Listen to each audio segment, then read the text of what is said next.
Chapter 105. Shin-ho walked over with Daniel with a depressed look on his face. Shin-ho. A woman's cold voice sounded. Shin-ho looked up and was stunned. Aren't you Yenran? Why are you here? I'm here to see Xiao Xiao. Shin-ho suddenly became excited. You know what happened to him? I don't know. I'm here to ask you. Shin-ho's eyes dimmed again. Let's go in and talk. Daniel's grandfather held Daniel's hand. Let your brother and sister talk. Come back with me for dinner. Look at you. You're so dirty. Then, he led Daniel away, leaving Shin-ho and Yenran alone. What happened? Please tell me everything. I'm Xiao Xiao's best friend. Yenran looked into Shin-ho's eyes. Shin-ho looked at Yenran's clean eyes and couldn't help but believe her. I knew that a good person like Xiao Xiao would have friends who would do anything for him. Then, he began to describe what had happened to Yenran. The more he spoke, the more indignant he became. It all happened so suddenly. We've been here for 2 days and everything has been fine. Nothing out of the ordinary has happened. The villagers have been warning us not to go out at night, and we've been obedient. But last night, a few more people came. We didn't have enough rooms, so we were transferred to this house. There are 8 people in 3 rooms, so we were divided into 3 rooms. Director Fong insisted that Xiao Xiao stay in the same room as him because he wanted to know more about the students' thoughts. At that time, I thought it was strange. We were from the same school, so we should stay together. There were 3 people in our school, so it was just right for us to stay in the same room. However, under Director Fong's insistence, he stayed in the same room as Xiao Xiao. Xiao Xiao stayed in my room until late at night. He looked a little worried. At that time, Miss Zhang thought that he was embarrassed and encouraged him to report his thoughts to Director Fong more. In the future, if Director Fong took care of him, it would be very beneficial. Who would have thought that something would happen to them that very night? I woke up in the middle of the night. At that time, I thought I heard a sound in the courtyard, but when I went to take a look, I didn't find anything. The next morning, I went to knock on their door. I wanted to ask them to have dinner together, but to my surprise, there was no one in the house. The floor was a mess, and everything seemed to have been smashed. The bed was also a mess. At the time, I wondered if something had happened. Xiao Xiao is really too good-looking. I'm guessing that Director Fong has some bad intentions towards him. I slept with him the night before, so the temptation was a little too strong. When Yenran heard this, she suddenly raised her eyes and glanced at Shin-ho as if she wanted to see through his soul. Shin-ho suddenly felt that his words were too explicit. He touched his nose and changed his perspective. But I don't think it's possible. Director Fong is almost 50 years old. Why would he do something like this? Moreover, I don't think Xiao Xiao is a pushover that anyone can bully. Also, if something really happened, why didn't Xiao Xiao send out a distress signal? Shin-ho rambled on and told Yenran everything that happened in the past 2 days. And then, Yenran listened expressionlessly. She didn't agree with Shin-ho's guess because she knew very well what Director Fong's goal was. Later, they found a seriously injured Director Fong at the foot of Dongshan Mountain. There weren't many bones in his body that were in good condition. It seemed that he had rolled down the mountain. Daniel's grandfather was the first to find him when he was kowtowing at the Empress tomb in the morning. Director Fong was seriously injured and unconscious, so they quickly sent him to the hospital in the county. I went up the mountain to look for Xiao Xiao the whole day. I'm guessing that he's also unconscious somewhere. I'm most worried that there will be wild beasts or snakes on the mountain. If they eat him, then we really won't be able to find him. Yenran's eyelashes trembled. She was 1 step too late. It happened last night. You rest first. I'll go to the back of the mountain to look again. Yenran turned to leave after hearing that. Shin-ho anxiously said from behind, Yenran, it's too dangerous for a girl to go to the back of the mountain alone. Wait for me. I'll go with you after I eat something. No need. You rest well. You've been tired all day. I'll bring him back. Yenran's figure had already disappeared through the door. Strong and confident. Yenran left the village and first went to find Daniel's grandfather. After asking about Director Fong's location, she went straight to the back of the mountain. The back of the mountain stretched endlessly, and several mountains were connected together. Yenran judged that Dongshan Mountain had the best feng shui. The Empress tomb must be on Dongshan Mountain. When she saw the specific location where Director Fong was found, she followed the surrounding traces and found that he had indeed rolled down from Dongshan Mountain. Although Dongshan Mountain wasn't particularly high, only about 400 meters above sea level, because no one walked around all year round, there were rugged rocks. If one rolled down from above, even if one didn't die, they would be seriously injured.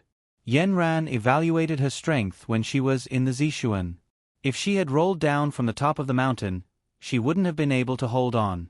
If she had rolled down halfway up the mountain, she could have barely survived. It seemed that the fight between the two of them should have been halfway up the mountain. Yenran didn't hesitate anymore and began to walk up the mountain. She walked very slowly, carefully observing as she walked. Sure enough, there were many traces on the side of the road. They were all traces of people rolling. From time to time, there were pieces of clothes hanging on the rocks. Some of the rocks were stained brown. Yenran touched it with her finger and smelled it under her nose. It was blood that hadn't completely dried up yet. The more Yenran walked up, the more shocked she became.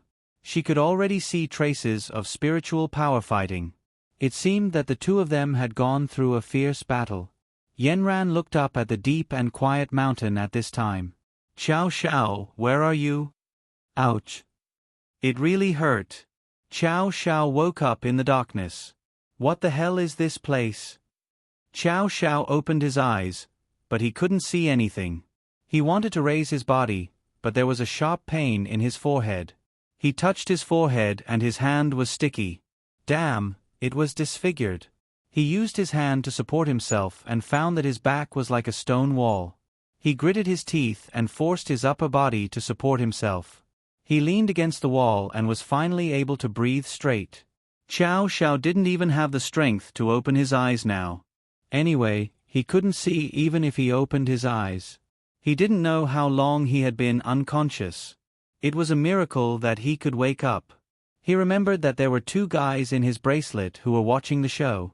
He shook his wrist. You two have no conscience. You just watched me get abused. Why didn't you pull me into the space? Xiao Xiao complained to the two in his mind. Xiao Xiao, have you forgotten? After you came out of my space, it was destroyed. I'm living in your bracelet now. Can you come in? Damn, he remembered. Last time, not only was the space destroyed, even his courtyard was destroyed. You mean you can only be a bystander in the future? I'm sorry, Brother Qiao. We also want to help, but we can't. Kong Xiaoming said with some self-blame. No way, you call him dad and me brother? Do you believe that I won't beat you up? Xiao Xiao pretended to be fierce. Then I'll call you Xiao Xiao too. How do you feel now? Kong Xiaoming was a little worried about Xiao Xiao's state. Before that guy directly hit Xiao Xiao on the mountain, he was scared. I won't die. This scum wants to kill me, the Crown Prince. It's not that easy. This person simply can't distinguish right from wrong. Revenge for his grandson? What revenge? I don't even know who his grandson is. Xiao Xiao constantly complained to Kong Ming and Kong Xiaoming in his mind. Xiao Xiao, I don't want to criticize you. Haha, your martial arts are too weak. How can you not even beat this scum? Although I feel sorry for you, I really can't stand it anymore. You are too useless. Kong Xiaoming couldn't help but say, don't stab me in the heart. That's a purple Xian expert we're talking about. Why don't you go and try? Xiao Xiao was not convinced. Zishuan is nothing. Even Taishu is no match for me. Kong Xiaoming was proud at this time. Kong Ming, control your son. He is so arrogant at such a young age. If he goes out, he will be beaten to death, not to mention that he is the underling of the Crown Prince of the Devil World. Xiao Xiao, don't look down on Kong Xiaoming. What he said is true. Didn't I tell you before? He is the world's most precious martial arts secret book. Countless people have lost their lives fighting for him. Kong Ming immediately corrected his son's name. Then tell me, what is the name of your martial arts secret book? Kong Xiaoming. Kong Xiaoming said his name proudly. Shouldn't you be called something like Zhunjing or Jiutian? Those names are too vulgar. At first, I was called Invincible. Later, I heard about Kong Ming's deeds, so I changed my name to Kong Xiaoming. Kong Xiaoming explained. It was Qiao Zhao's first time hearing that a name could be changed. Okay. You can call yourself whatever you want. It's too late to cultivate your Kong Xiaoming now. Let's go out first. Qiao Xiao struggled to get up. At this time, Kong Xiaoming was like a child who had done something wrong. I'm sorry, Qiao Xiao. I don't know how to get out. Qiao Xiao suddenly opened his eyes, although he still could not see anything. What happened? When you fell in the wrong place and triggered another mechanism. Then, the original mechanism was closed. What do we do now? We can only find another way out now. Then you lead the way. I'm sorry, Qiao Xiao. I don't know the other ways. How many years have you lived here? It's been a long time, but I don't remember the way. I only found this exit. You think you're the best in martial arts in the world? You're blind? Kong Xiaoming was already raging in the bracelet. Although I'm blind, you can't insult my martial arts. After saying that, he even spread his legs and pointed to the sky with one hand. Then, as if he was embarrassed, he squatted down and drew circles on the ground. Qiao Xiao had already fully understood his situation. Now, he was locked in a tomb, but there was no one to respond to his cries. He touched his pocket, trying to find his phone. Although there was no internet and he could not make a call, it was good to check the time. But after searching for a long time, there was nothing in his pocket. After touching it carefully, his pocket was cut by something. It seemed that his phone had fallen out. He did not even know the time now. Chapter 106. With a ripping sound, Yenron's sleeve was cut by a branch next to her. She turned around and saw that it was a branching branch. It was obvious that it had been broken. This should be the place where the fight was the fiercest. The collision of spiritual power and magic power formed a circle that broke all the surrounding trees. Even the stones were shaken out of the circle. Broken limbs and wreckage were scattered in front of Yenron's eyes. Her heart trembled and she became more and more flustered. She found that all her calmness had been broken countless times in front of Qiao Xiao. She was too concerned. Yenran took a deep breath and suppressed the uneasiness in her heart. She continued to carefully search. A metallic luster flashed across her eyes. Yenran turned around and saw a ray of light reflected from a crack in a rock. Yenran pushed aside 2 rocks.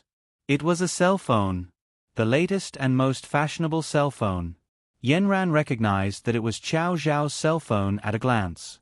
She picked up the cell phone and found that the screen was broken, but the screen was still lit up. Yenran pressed the power button and her pupils suddenly shrank. The wallpaper was actually the photo of the two of them when they first met. Qiao Xiao was smiling like a cat that had stolen a fish. She had a cold face, as if everyone in the world was asking for a beating. She picked up the cell phone and carefully wiped the dust off with her clothes before putting it in her pocket. It seemed like it was nearby. Yenran stood up and carefully looked at the shape of the mountain. Only then did she find that it was actually in the shape of a woman. The entire mountain was a woman's body. A young woman was living in her boudoir. Other than the place that was destroyed by Qiao Xiao, every other place was very exquisite. It seemed like this empress's tomb was very particular. Yenran couldn't help but think of the words that the villagers said. It was the empress who took Qiao Xiao away. Although she didn't believe it at all, looking at this exquisite mountain, she had some doubts. A person who cherished his mausoleum so much, a person who pursued perfection, would definitely want to place all the beauty of the world by his side. And Qiao Xiao completely met her aesthetic requirements. According to the villagers, The tomb belonged to a concubine from the Western Zhou dynasty. As for who she was, they were not sure. He only knew that this was a mausoleum that had been passed down from generation to generation, and that it had to be guarded. Their ancestors had been mausoleum keepers for generations, receiving the protection of the empress, but also bearing the curse of their ancestors. Yanran knew about these ancient tombs. If he really interacted with her, he had to be fully prepared. He couldn't act rashly. However, at this moment, she couldn't find Xiao Xiao anywhere. Yanran couldn't care less. She clenched her 5 fingers and a ball of white qi appeared in her hand. It was as thick as the clouds in the sky. She looked at the woman in front of her.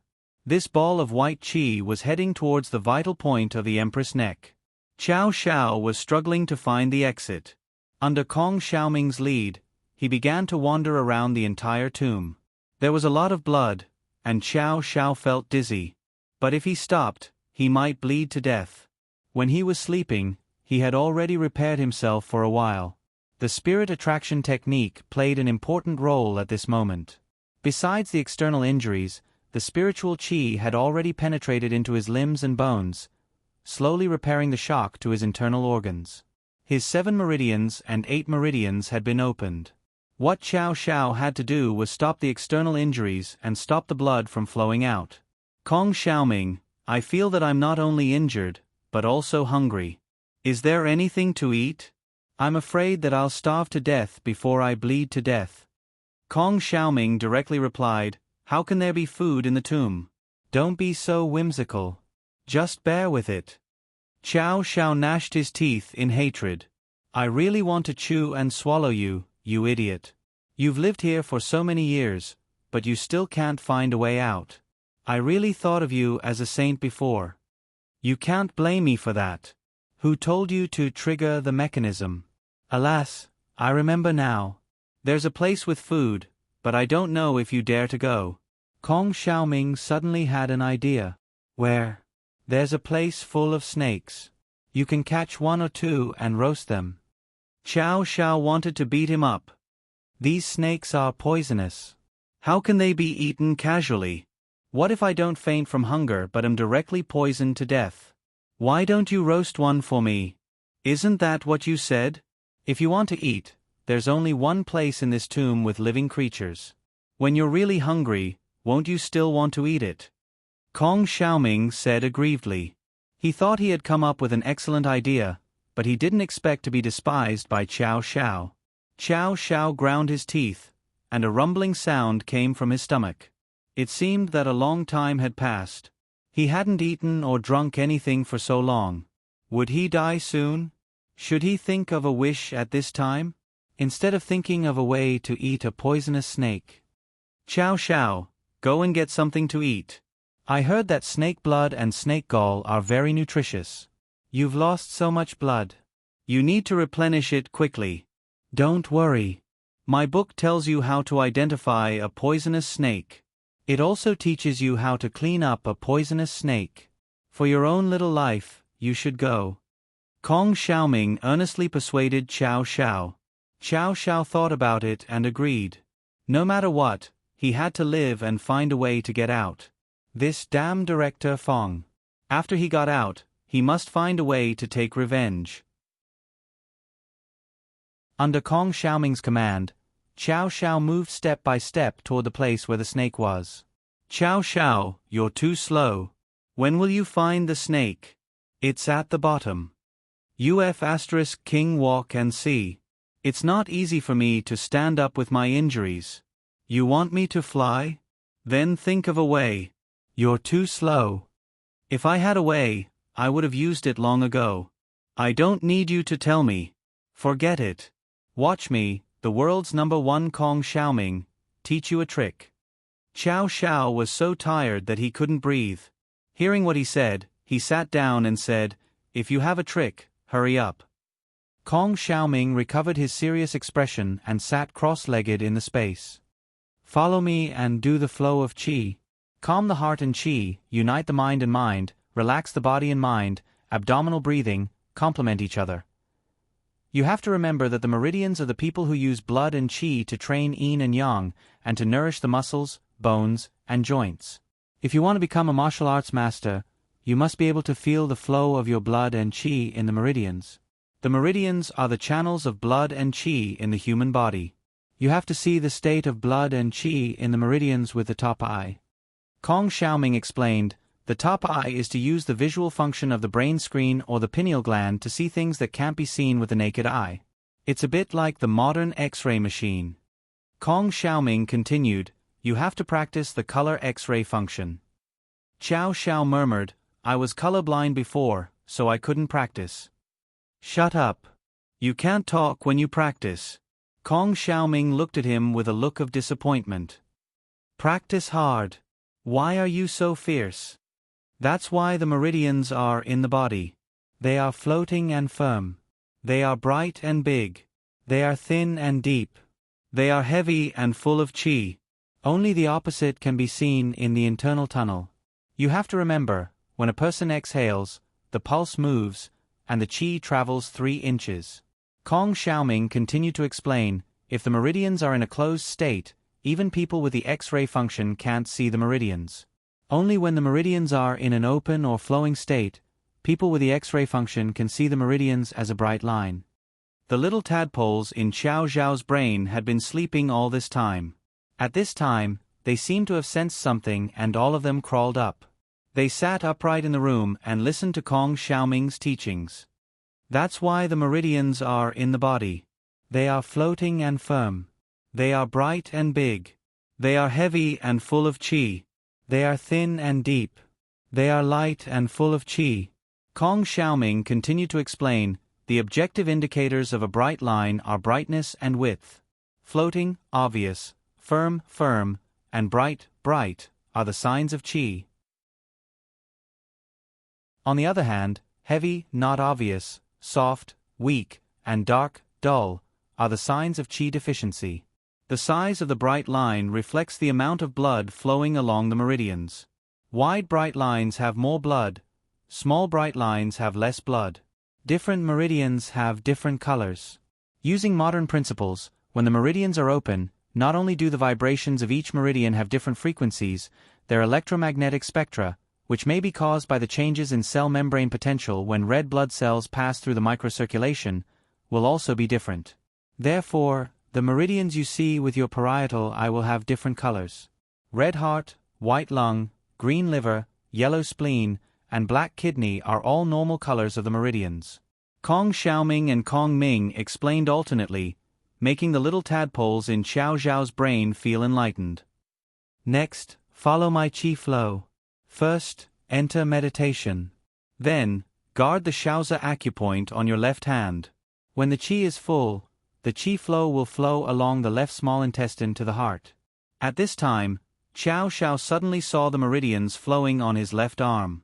This was a flowing bright line about the thickness of a chopstick. The brightness of the meridians was like the filament of an incandescent lamp. The outer periphery of the meridians had a light gray shadow. The flowing speed was very slow, about 2 centimeters per second. When the meridians flowed to his left shoulder, his entire arm seemed to contain an enormous amount of power. Follow my instructions and try to make your qi flow through the other meridians. Kong Xiaoming said seriously. Think of a way to concentrate your qi on your lower body.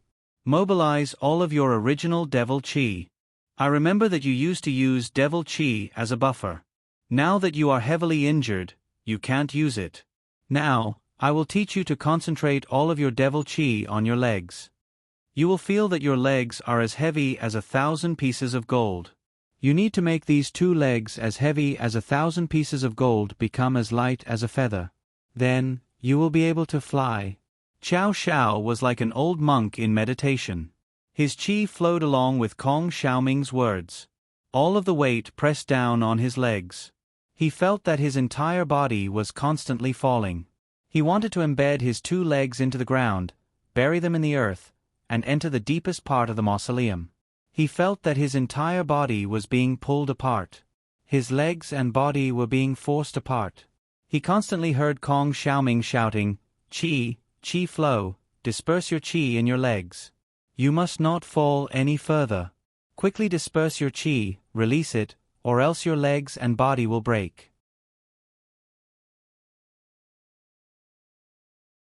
Chapter 107. At this time, Xiao Xiao was in so much pain that he wished he was dead. His whole body was being pulled down, but no matter how hard he tried, he couldn't bear the weight of his 2 legs. He felt that his whole body was about to sink into the ground. At this time, the speed of his upper body's descent was clearly slower than the weight of his legs. Kong Xiaoming was frantic in the space.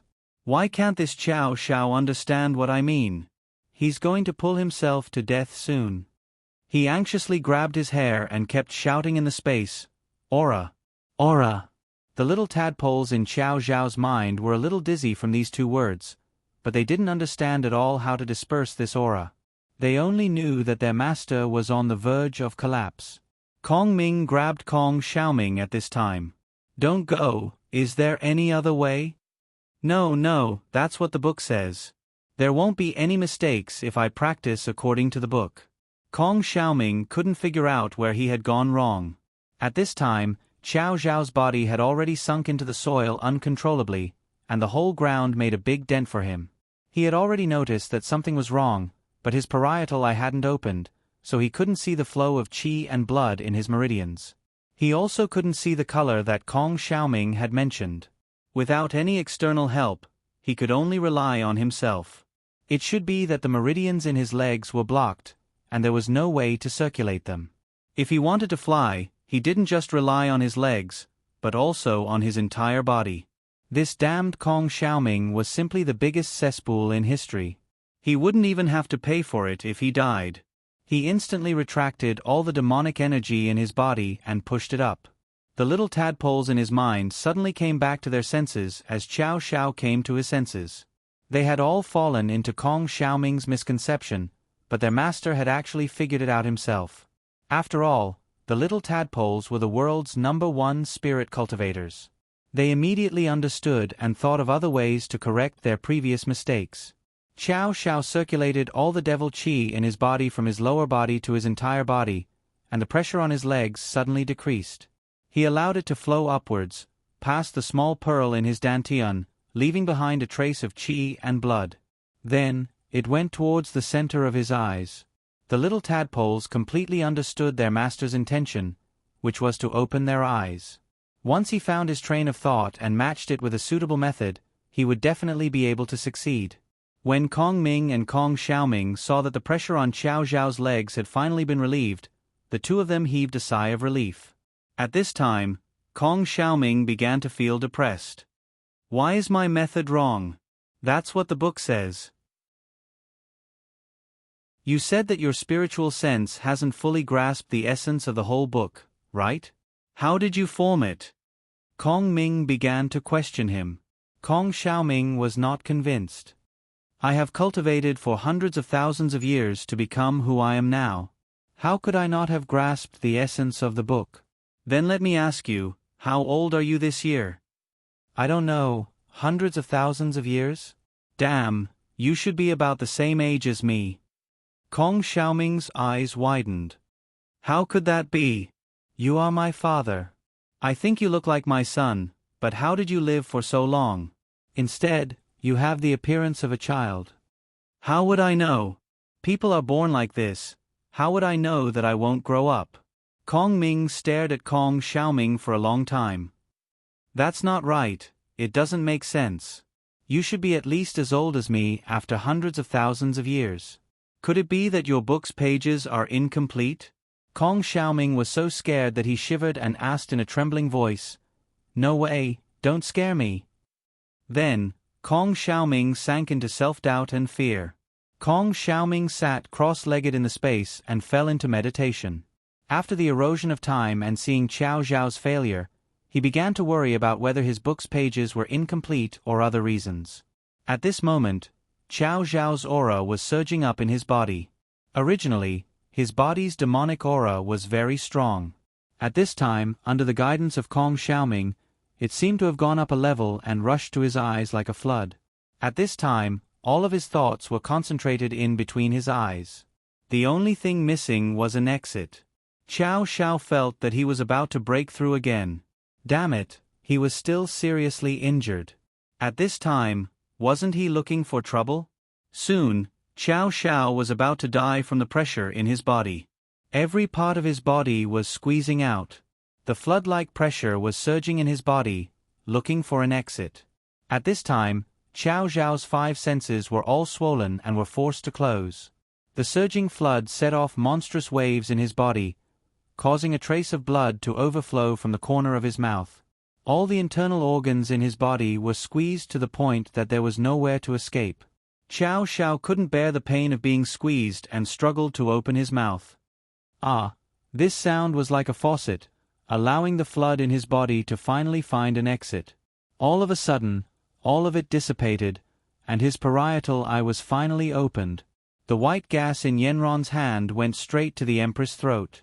A powerful force flew out, like a sharp knife, like a spear, and even more like an unstoppable bullet, directly cutting a big hole in the Empress' throat. With a loud bang, gravel flew everywhere. The surrounding trees were smashed to the point of bending. Yanran stood on the mountainside, majestic and unmoving. As for the stones, it was as if they had grown eyes. All of them bypassed her and flew to the side. Taishu's aura was indeed powerful. Yanran looked coldly at the Empress whose neck had been cut. A black hole was revealed at her neck. Yanran walked to the side of the hole, lit a tree branch, and threw it directly in. The tree branch fell into the hole and made a sound of collision, but the fire was extinguished very quickly. Yanran protected her body with a circle of white gas and directly jumped in. The place where she fell was suspended in the air. There was no landing point inside. Yanran just floated like this, floating all the way down. It was very dark inside. She lit up a ray of light that burned directly in her palm, allowing her to have a clear vision. It was very spacious and very quiet inside. Yanran listened carefully. She couldn't find Qiao Xiao outside the entire mountain. Yanran was sure that Qiao Xiao must be inside. But where could she find him in such a big place? Yanran had the thought of blowing up the entire tomb. Every second delayed, Qiao Xiao's life would be in more danger. After knowing about Director Fong's injuries, she knew that Qiao Xiao's injuries were definitely not lighter than his. She hadn't fought with Qiao Xiao before, but she knew that when she was Zixuan, Qiao Xiao couldn't beat her. Director Fong was also Zixuan. To be able to injure Director Fong like that, Qiao Xiao must have spent a lot of effort. She didn't know what kind of price he would pay. Yanran's heart was burning with anxiety. She was afraid that the Qiao Xiao she found would be a corpse. If Qiao Xiao came in, he should have directly rolled from the top to the bottom. From the position she was falling, there was no place to stop in the middle. Soon, Yanran reached the bottom. There was no path around her, only empty stone walls. The light that had leaked in from the Empress' neck was completely gone. Yanran used the fire in her palm to illuminate the area. Then, she gently knocked on the 4 walls. Fortunately, one of them was hollow. Yanran took a few steps back and drew a circle in the air. With a push of her palm, it was like an explosive. A stone door was blown open. The shattered stones still avoided Yanran and landed on the ground beside her. Yanran walked in. It was still empty inside. There was only a pillar in each corner. Yanran looked up and down vigilantly. She saw 4 pillars crisscrossing in the air with 2 chains hanging from them.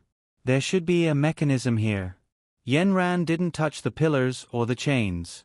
Instead, she directly flew past them. Her body didn't touch anything in the room. Her feet also left the ground. Everything was safe. When Yanran was about to reach the opposite wall, she did what she did before. She directly opened another door in the wall and went through the wall. Her goal was to find someone. She didn't have the time to deal with these mechanisms. Just like this, Yanran quickly searched through the entire tomb room. Soon, she arrived at the main hall. Qiao Zhao's parietal eye was finally opened. He had successfully advanced. After this accidental encounter, he experienced the colors, bright lines, and the meridians that were flowing in his body that Kong Xiaoming had mentioned. Previously, His inner vision could only see the small bead in his dantian. Now, he could actually see the colorful blood and qi flowing in his body. Kong Xiaoming, you bastard. If it wasn't for my high perception, I would have been dismembered by you just now. Qiao Xiao felt the fatigue and discomfort in his body disappear. There was no blood on his face. He could finally continue to talk nonsense. Kong Xiaoming opened his eyes and suddenly burst into a big smile. He fawningly said to Qiao Xiao, "I'm sorry, Qiao Xiao. I just checked my book again. It seems that there are a few pages missing. It's the process of how you opened your parietal eye." He didn't wait for Qiao Xiao to speak. He immediately raised his hand and swore, "Don't worry, there's not a single page missing. Since you've passed this stage, you'll definitely improve by leaps and bounds." Qiao Xiao rolled his eyes. "With your spiritual sense, your words are incoherent. I'll be a ghost if I believe you again. It's all my fault. From now on, don't worry. I'll definitely make you the world's #1 expert. I'll definitely make up for my previous mistakes." Qiao Xiao impatiently waved his hand. All right. Stop swearing. We'll talk about it in the future. Now that I can fly, let's hurry and find something to eat. Qiao Xiao was very happy. He could finally fly inside. Although his body was in a sorry state, his eyes were bright. Even the blood on his face couldn't hide his glowing spirit. Kong Xiaoming hurriedly said, "Follow me. I'll lead the way. We'll go eat a big meal." Qiao Xiao slowly flew in the air. He followed Kong Xiaoming's instructions and passed through one house after another. Kong Xiaoming repeatedly warned him, "You can't touch anything. Your feet can't touch the ground. Otherwise, you won't be able to leave if you touch a trap." Qiao Xiao was obedient this time. No matter what, Kong Xiaoming had lived inside for a long time. He should be familiar with the roads. It was just that this idiot couldn't remember the exit. It really made him speechless. "Qiao Xiao, don't worry. I just don't remember where the other exits are. Maybe I'll remember them as I walk." Just like that, Qiao Xiao finally arrived at the place where the snake was said to be.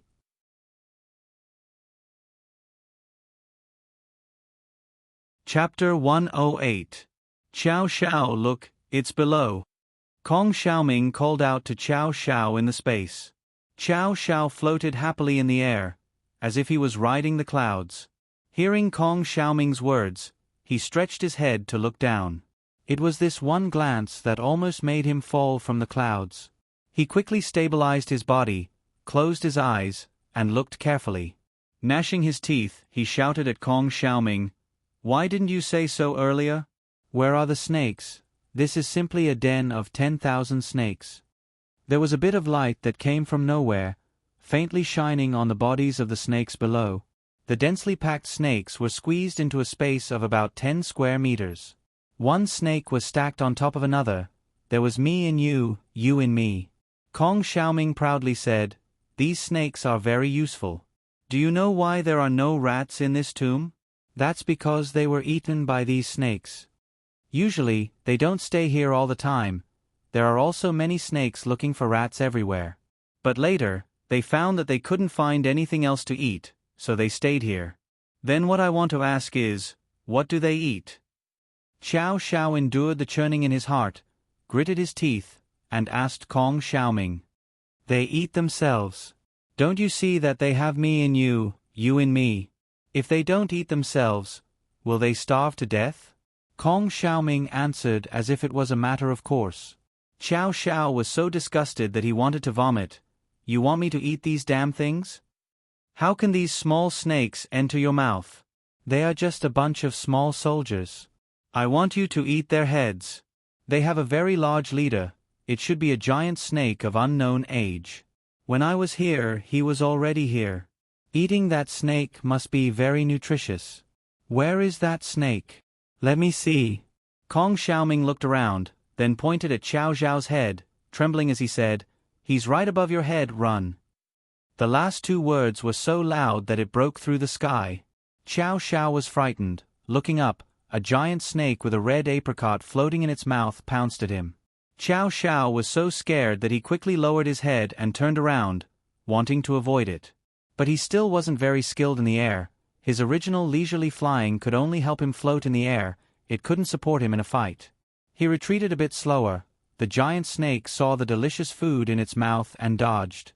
How could it let him escape so easily? Its body as thick as 100-years-old tree trunk smashed towards Chow Chow. Chow Chow couldn't dodge in time, and was directly sent flying. He let out a shriek.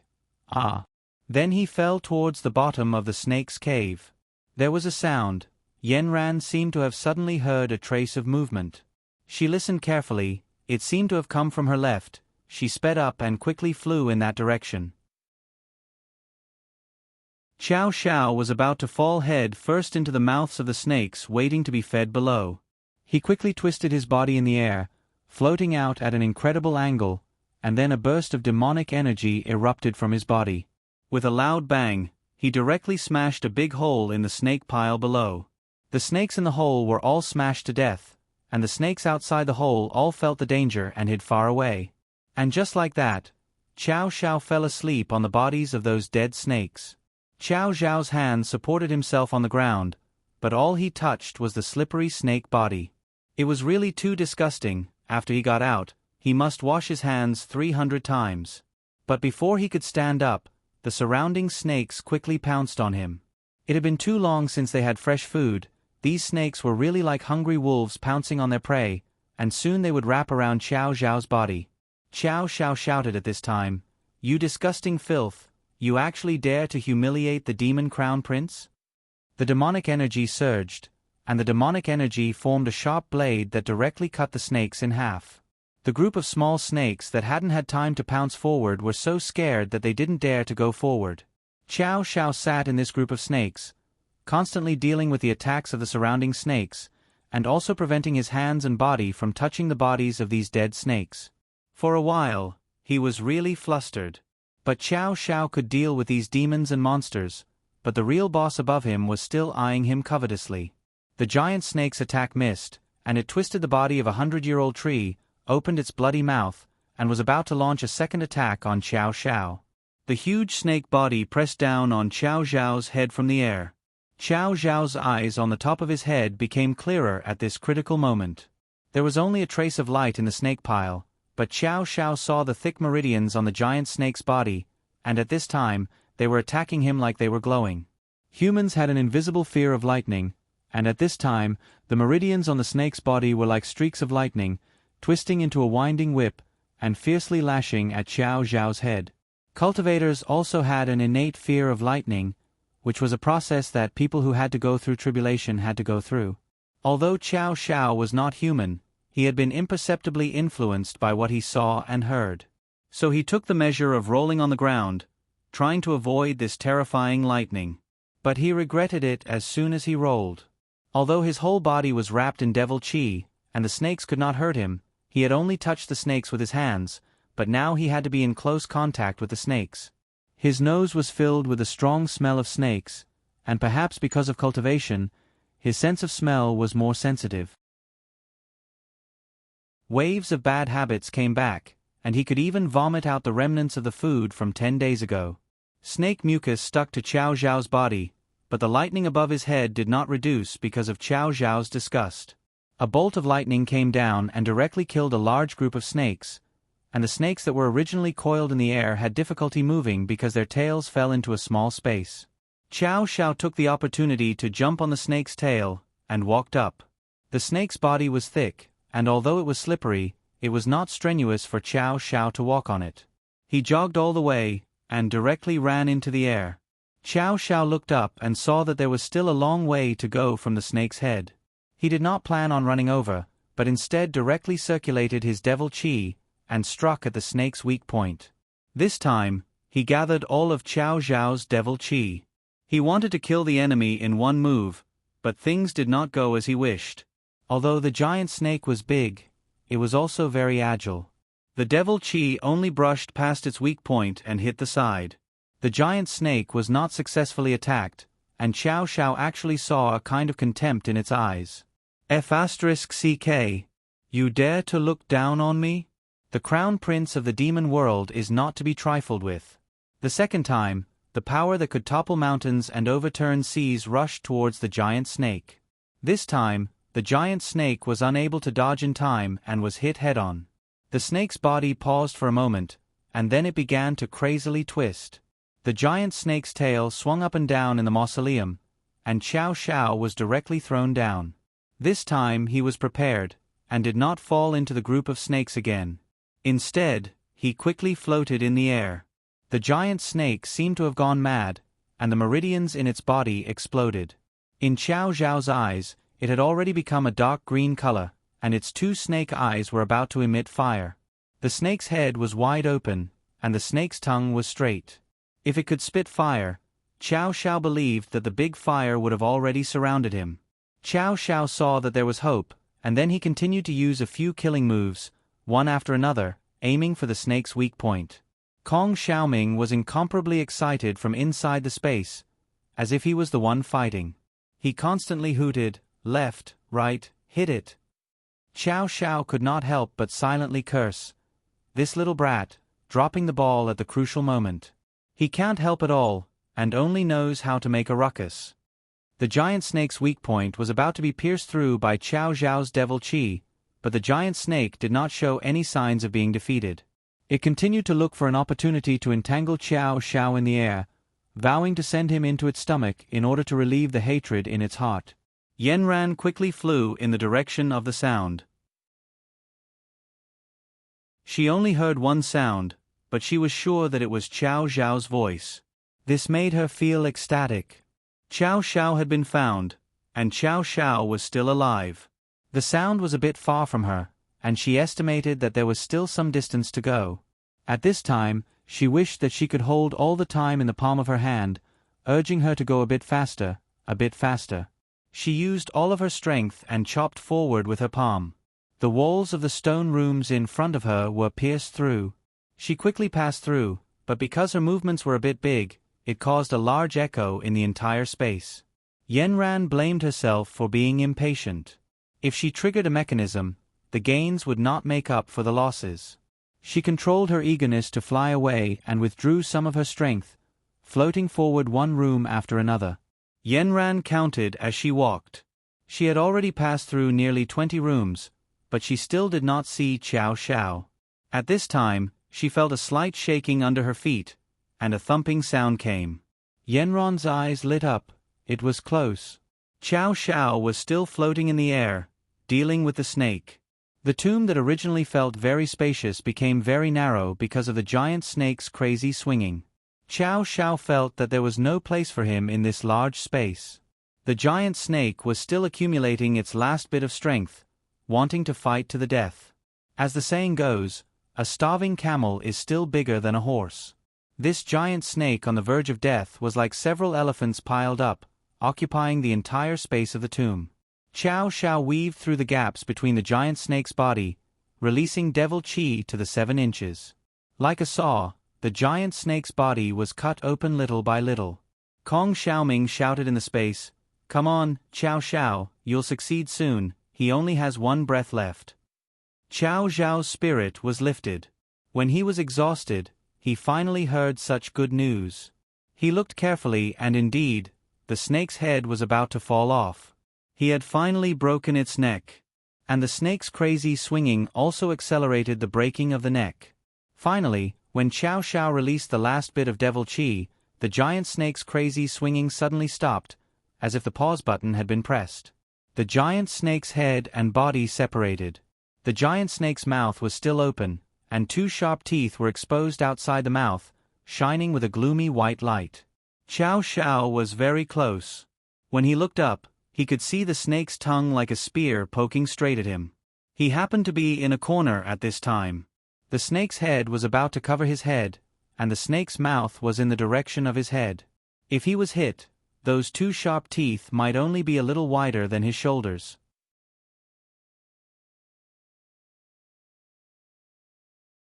Chapter 109. Xiao Xiao looked at the huge mouth smashing towards him. He thought that he must not let the stench from the mouth cover his face.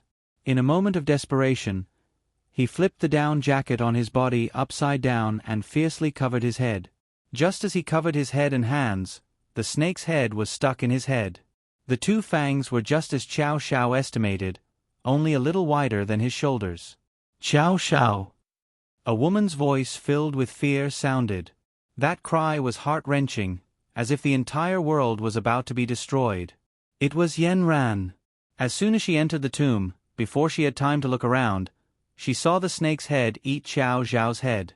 And Chow Zhao's two legs were swaying back and forth outside the snake's mouth. At this moment, her heart almost stopped beating. She had never felt fear that occupied her entire heart.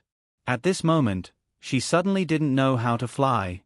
She suddenly fell to the ground and touched the slippery snake's body. She didn't care what it was. When she fell to the ground, her nerves were shaken awake. She bit her lips, endured the pain, and flew directly to the snake's head. She used her spiritual power to split the snake's head in half from the middle. The poor snake's head was broken 7 inches by Chow Chow, and then it was split in half by Yen Ran. Blood splashed everywhere. Chow Chow couldn't see anything because his head was covered. He only felt the weight of his body suddenly become light. He swayed his 4 limbs and was about to fall.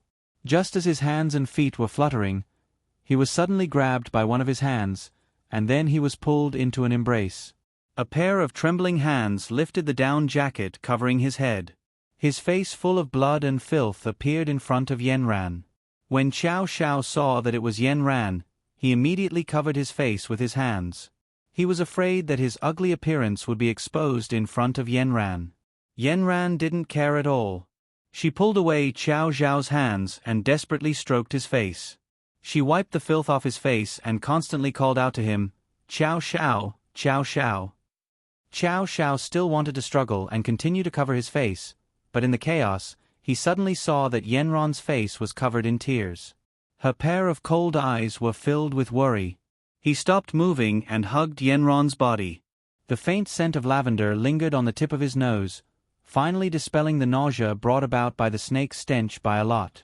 He felt that Yen Ran's heart was beating faster than his. He couldn't help but reach out his hand and gently stroked Yen Ran's back to help her relieve her tension. Everything around them seemed to not exist. The sound of the snakes crawling below, the smell of the snake in the room, couldn't affect the hearts of the 2 survivors. In the space, Kong Xiaoming and Kong Ming were startled by the sudden appearance of Yen Ran. Who is this? Why did a beautiful woman suddenly appear? Kong Xiaoming's eyes widened, looking at the 2 people tightly hugging each other. It's not suitable for children. Turn around, that's his girlfriend. Kong Ming turned Kong Xiaoming's head to the side. His girlfriend seems to be very awesome. Her body has a simple aura that seems to be stronger than Chow Zhao's. Kong Xiaoming quietly whispered into Kong Ming's ear. Chow Chow heard their conversation, but he didn't want to pay attention to the 2 people. He was greedy for the lavender fragrance on Yen Ran's body. After a long time, the 2 people's heartbeats finally calmed down. Yen Ran wanted to push him away, but Chow Chow refused to raise his head and sullenly said, "Is my face swollen like a pig's head right now?" Yen Ran giggled. "Even if it's like a pig's head, it's still the most handsome pig's head." Chow Chow heard this and happily smiled. He raised his head and Yen Ran saw that his entire face was deformed. His eyes were swollen and there was a bloody hole in his forehead. Although it was no longer bleeding, it still looked very scary. His entire face was bruised and his originally white face couldn't even be seen. Chow Chow was currently smiling foolishly. Apart from his mouth full of white teeth, his entire face was like a colorful palette. Wasn't it wonderful? Kong Xiaoming covered his eyes. This is more than just a pig's head. It's practically a hippopotamus. Chow Chow heard Kong Xiaoming's words and his face immediately froze.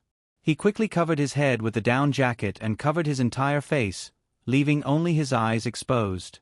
Yen Ran looked at him with a smile. "What are you doing?" "I'm too ugly. I can't ruin my beautiful image in your heart." Chow Zhao's sullen voice came from the down jacket. Yen Ran didn't pay attention to him and began to observe the surrounding environment. At this time, she discovered that this was actually a snake cave. Below them, there were groups of snakes stretching their necks, wanting to attack them. How did you get here? Speaking of this, Chow Chow gritted his teeth and said, "This is the biggest scammer of the century. He said that there were snakes here to fill my stomach. I didn't expect that I would almost become someone else's dinner." Kong Xiaoming in the space shrank his neck and said unconvinced, "There are indeed snakes here. Can't you just kill it and eat it?"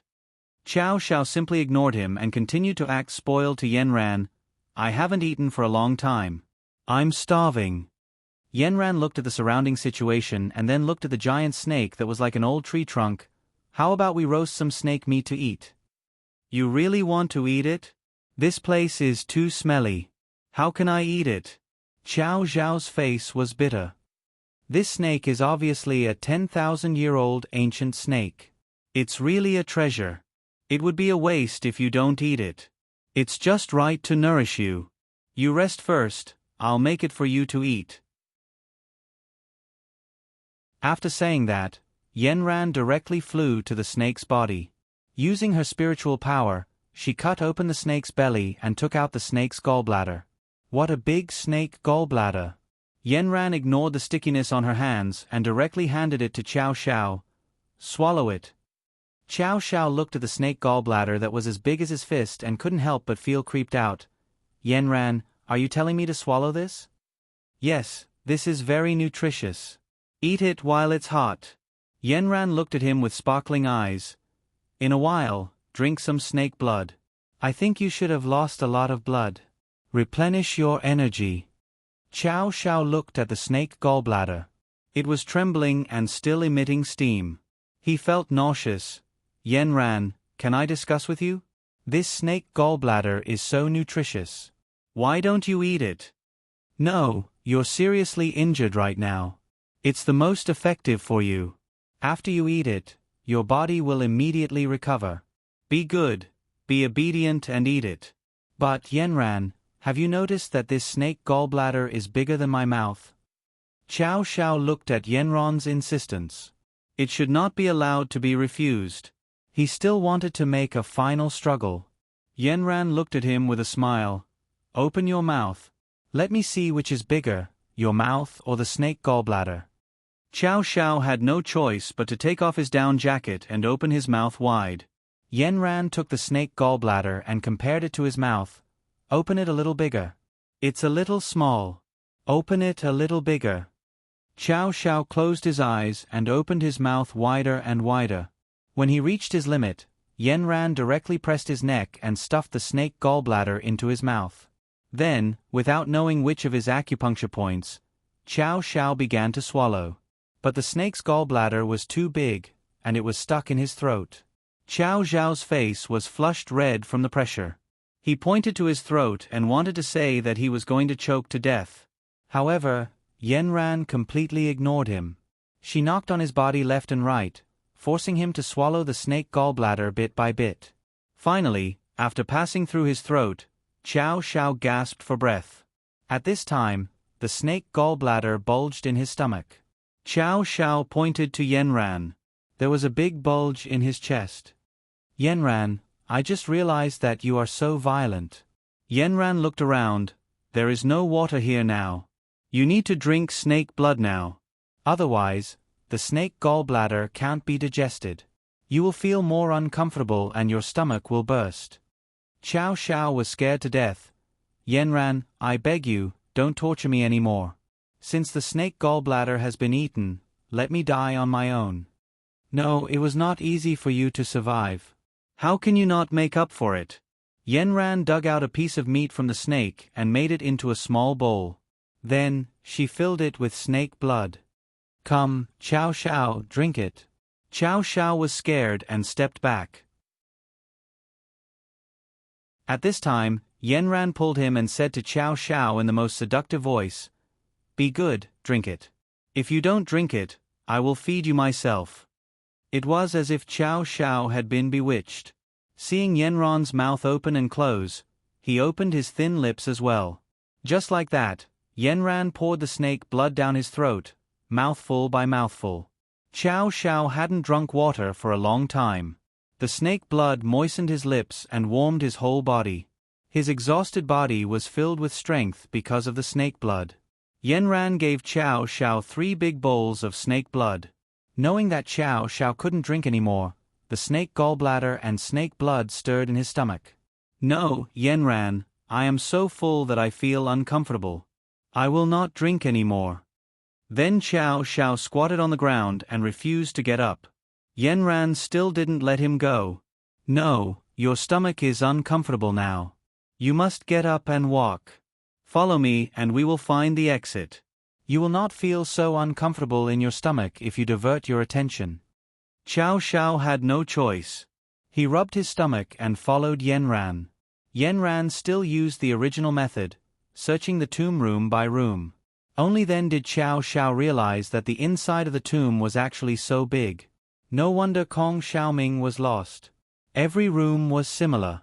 There was nothing special about each room. They walked around and couldn't see anything. It was good for him to follow Yanran. Yanran lit a small flame in the palm of her hand, illuminating the way forward. Chow Chow looked at Yanran in front of him. He suddenly felt that he didn't need to worry about anything. With a big tree like Yanran in front of him, he was really happy. He didn't know how Yanran came here. Could it be that whenever he was in trouble, Yanran had telepathy? But now was the time to find the exit. It wasn't time to stop and talk. He had to find a place with water to clean himself. The stench on his body was really unbearable. His whole body was filled with the smell of blood. It was really unbearable. Kong Xiaoming sighed in the space. Even he dislikes it. This girl doesn't dislike it. It must be true love. Chow Chow liked to hear this sentence. He smiled and rubbed his stomach as he followed behind Yanran.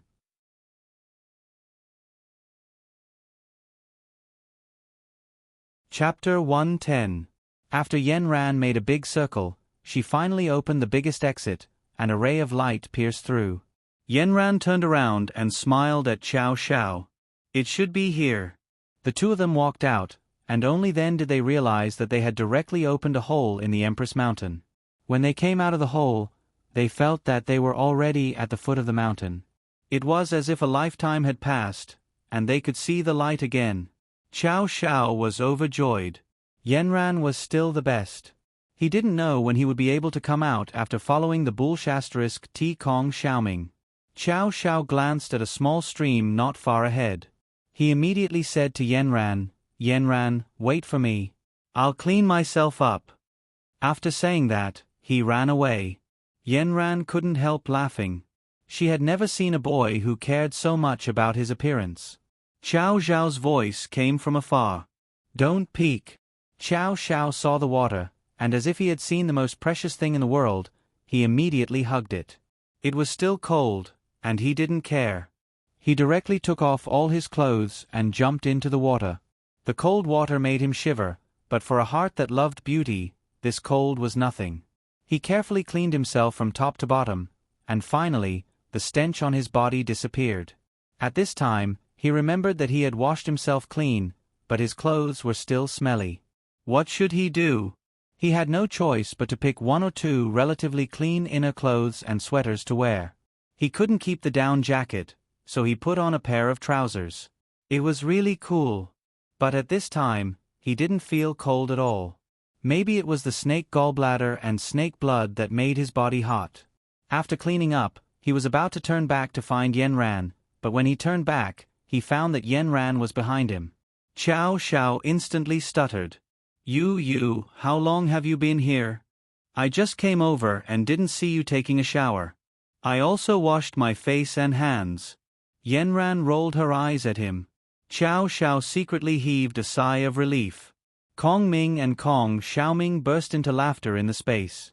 Kong Xiaoming laughed and rolled on the ground.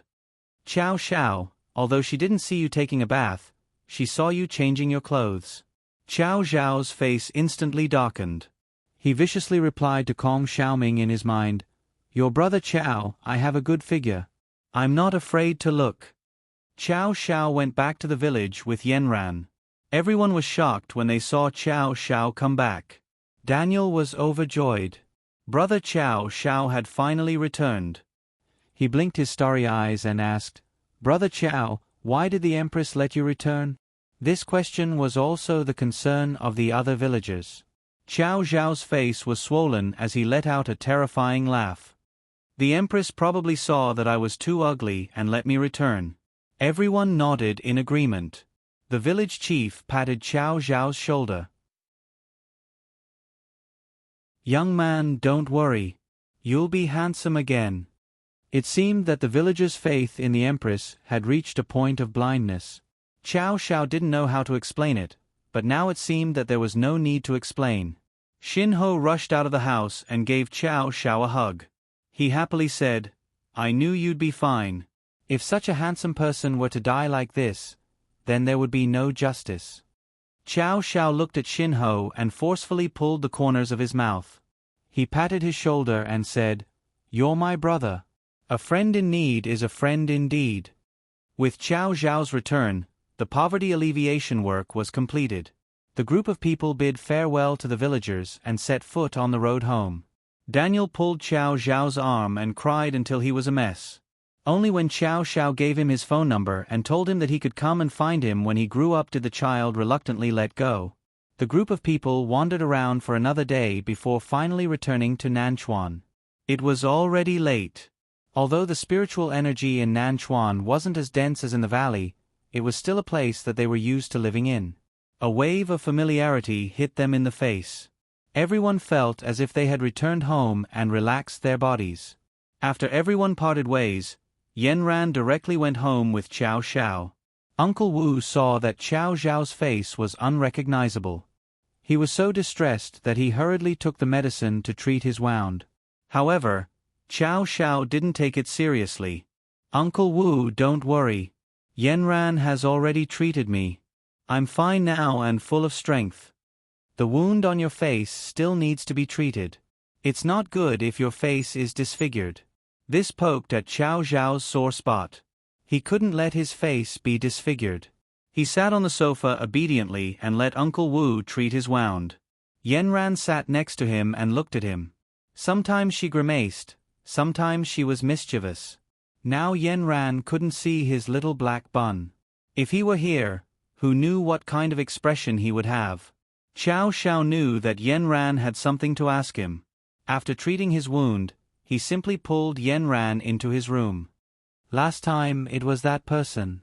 He directly started the topic. "This time he wanted to kill me." Yanran's eyes suddenly became cold.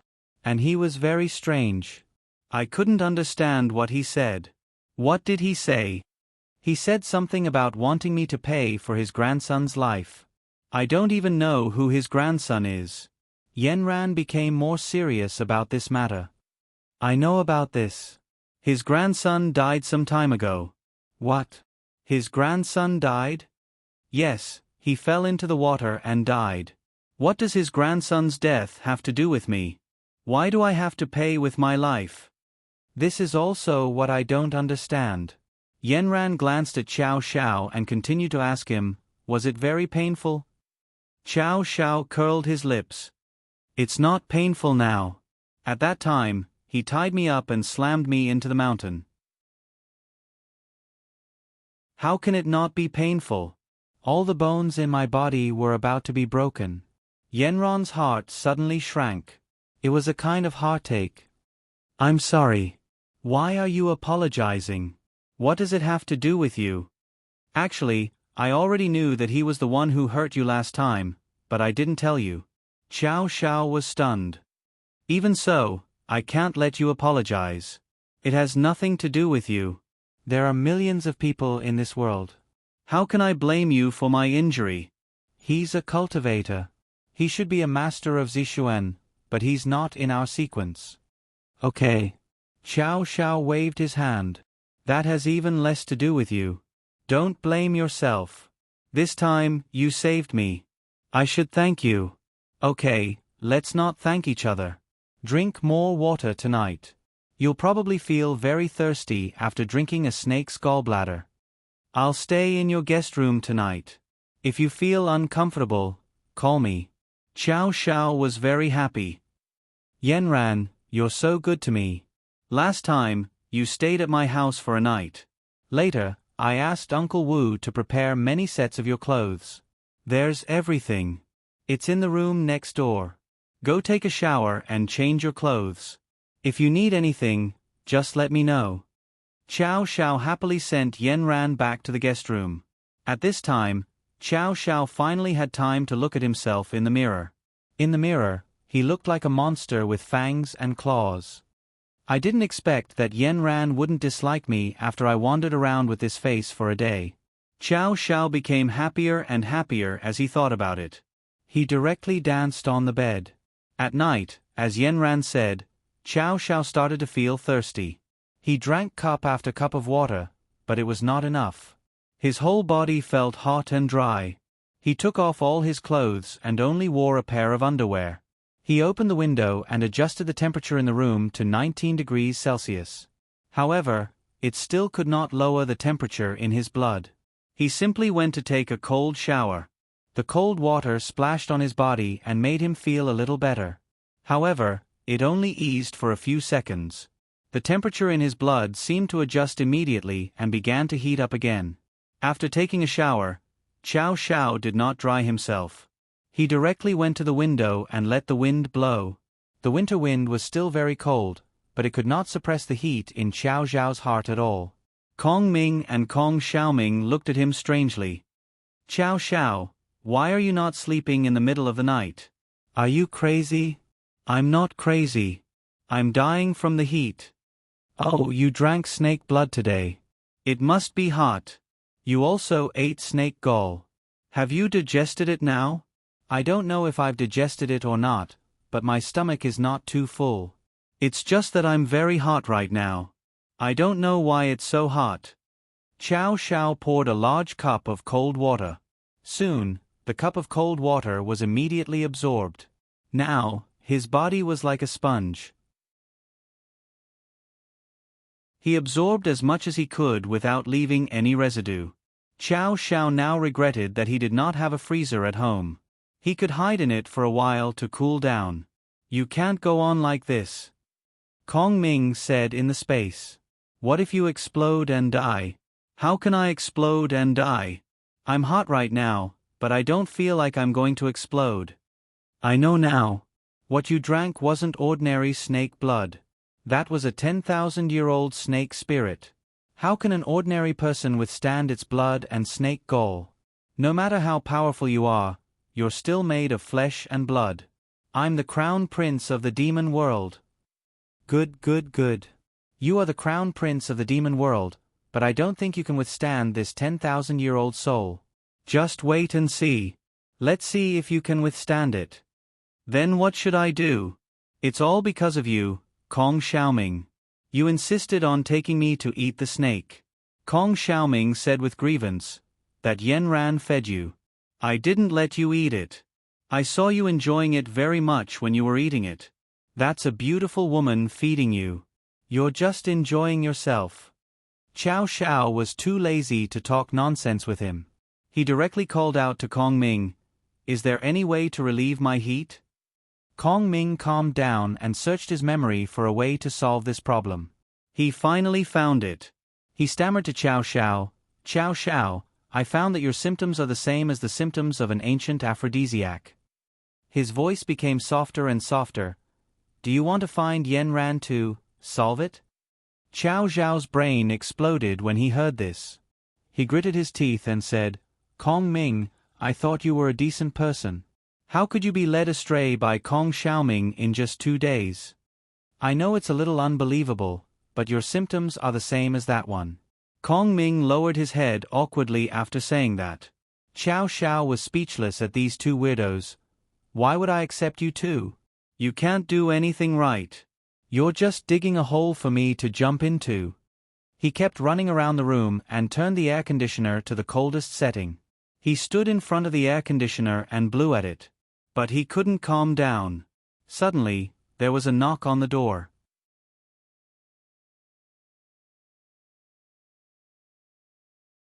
Chapter 111.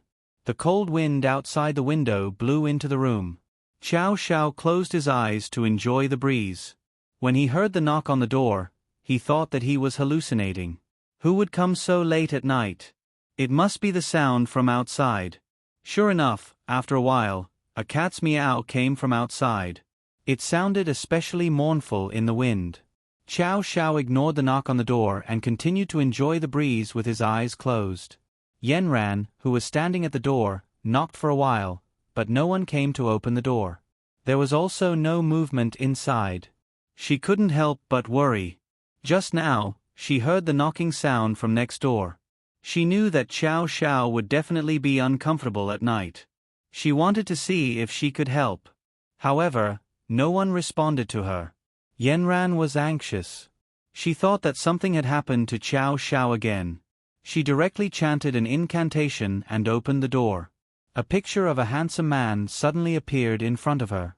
Xiao Xiao was wearing a pair of boxer shorts. His back was facing her, and his limbs were spread out. His whole body was spread out in front of the open window. His body was more perfect than a model's. He had the golden ratio. His 2 long legs were slender and straight. However, he didn't look like a woman's. Xiao Xiao's body was full of masculine strength. It was beautiful and seductive. Xiao Xiao heard the noise and directly turned around. His whole body was exposed in front of Yanran. His white and flawless body was completely exposed in front of Yanran for the first time. His perfect 8-pack was faintly discernible under the faint light. Not to mention Xiao Xiao, Yanran instantly blushed and turned around. Xiao Xiao exclaimed and hurriedly went to the bed to find his clothes. At this time, his heart was beating very fast. His body was originally hot. After hearing Kong Ming's words, he just had some thoughts. He didn't expect that Yanran would directly send herself to his door.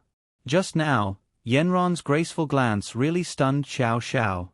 In order to sleep, Yanran took off her usual formal clothes and wore a silk pajama. Although it was very conservative, because of the good material and the cold wind in his room, the whole lapel was blown to Yanran's body. The ponytail on Yanran's head was loosened and draped gracefully over her shoulders, adding 8 points of charm to her overall appearance. Xiao Xiao quickly put on his shirt and pants, but the throbbing of his body could not deceive him. He quickly sat down and covered himself with the quilt. Then he said to Yanran in a hoarse voice, "It's done." When Yanran turned around again, her face had returned to normal. The two of them looked at each other awkwardly and then looked away. Yanran coughed. "Why did you make the room so cold?" Xiao Xiao seemed to have just reacted. "Are you afraid of the cold? I'll close the window." When he wanted to get up, he found that he could not move at all. Fortunately, Yanran had already got up to close the window. But because the window was closed, Xiao Xiao's body began to heat up again. "Yanran, I. He stuttered, not knowing how to tell Yanran about his situation. "What's wrong? Do you feel a little uncomfortable?" Yanran helped him say this sentence. "Yes, I feel hot all over. I feel like I'm going to die from the heat." Yanran frowned. She could not figure out why it was like this. "Didn't you just eat a snake's gallbladder and drink a little snake's blood?" Xiao Xiao secretly glanced at Yanran and whispered, "Yanran, do you think it's because this snake is a 10,000-year-old snake spirit, so its gallbladder and blood can't be drunk? Is there such a thing? I only know that this kind of old snake is very nourishing. You were seriously injured at that time. You see, as soon as you ate it, you immediately recovered. Are there any sequelae?" Yanran herself could not figure it out. Yanran raised her hand and directly touched Xiao Xiao's forehead. As soon as Yanran's hand touched Xiao Xiao's forehead, Xiao Xiao quickly hid back as if he had been electrocuted. Yanran could not help but feel strange. "Don't move. Let me see if you have a fever." Xiao Xiao closed his eyes as if he was facing death. He leaned against the bed and let Yanran's hand touch his forehead. As soon as Yanran's hand touched Xiao Xiao's forehead, Xiao Xiao sighed comfortably, but Yanran was shocked. "Why is it like boiling water? I feel like I can't do it." "You're hot. It's almost 50 degrees. Yanran was a little anxious. Why is it like this? Xiao Xiao opened his eyes and looked at Yanran. He said to her pleadingly, Yanran, your hand is so comfortable. Can you lend it to me? After that, he did not care whether Yanran agreed or not. He directly pulled her hand over and put it on his face. Yanran's hand was soft and cold. It was very comfortable on his face, like holding an ice cube. Xiao Xiao could not help but want more. He could not help swallowing, and his Adam's apple moved up and down. Damn, it seemed that Kong Ming was right. He and Yanran were both tricked by Kong Xiaoming. Now he saw Yanran, like a walking aphrodisiac, teasing his nerves all the time. He swallowed hard, closed his eyes again, and maintained the position of holding her hand. He did not dare to say anything, but he did not let go. Yanran had never encountered such a situation, and the book she had read did not mention it. She took out her phone and searched on Baidu, but after she finished searching and got the answer, she did not know what to do. She suddenly felt as if the chair under her but had grown nails, and she was sitting on pins and needles. She wanted to pull her hand back, but Xiao Xiao held it tightly. His face kept rubbing in her palm, and the heat from his palm burned Yanran's heart. She pulled her hand back, stood up, and said to Xiao Xiao in a panic, "Drink more water and rest early. I'll go back first." But before she could take 2 steps, Xiao Xiao suddenly jumped up from the bed and hugged her from behind. "Yanran, I beg you. Let me hug you. I'll just hug you." Yanran's foot felt like it had been nailed. Perhaps Xiao Xiao had used too much strength, but her whole body was about to be embedded in Xiao Xiao's body. Yanran did not dare to move. Her face was red, and her heart was beating fast. Her hot body made her forehead sweat, and she felt that she had a fever. Xiao Xiao rubbed against her back, and his left and right faces were on her back. Yanran's back felt Xiao Xiao's hot temperature, and it was getting hotter and hotter. It was like a furnace, and the air conditioner in the room did not seem to work. After the temperature rose rapidly, Yanran could not take it anymore. She forced Xiao Xiao's hands away, opened the door, and rushed out. Xiao Xiao was pushed to the ground. He smiled bitterly. "It's over." The first thing Yanran did when she returned to the room was to open the window and let the cold air in. It blew white on her face and cold on her body. After calming down, she thought, "What should I do with Xiao Xiao?" She struggled for a long time, and finally climbed into bed. She buried her head in the quilt and did not want to think about anything. The next morning, Uncle Wu went to wake Xiao Xiao up. He saw that he had fallen asleep by the window, and the cold wind was blowing on his naked body. Uncle Wu was shocked and quickly woke him up. "Young master, what's wrong with you? Why are you in the cold wind?" Xiao Xiao said with a hoarse voice, "I'm fine. I'm finally much better." After a night of torture, Xiao Xiao's fever had basically dissipated. His whole body was sticky, as if there was something dirty on the surface of his skin. He went to take a shower and felt refreshed. He looked at himself in the mirror. His whole body was as if it had been detoxified. There was not a single wrinkle on his body. It was like a whole piece of sparkling and translucent jade, emitting a sparkling and translucent luster on the surface of his skin. The wounds on his body seemed to have disappeared overnight. Not even a trace of a mark was left. It was as if they had never happened. Xiao Xiao looked at him and smacked his lips. "This is too amazing. Such a beautiful body. I'm about to fall in love. I wonder if Yanran liked it when she saw it yesterday. Uncle Wu, is Yanran up? Call her to have breakfast together." Xiao Xiao raised his eyebrows at himself in the mirror and tidied his messy bangs. "Miss Yanran got up early in the morning and left.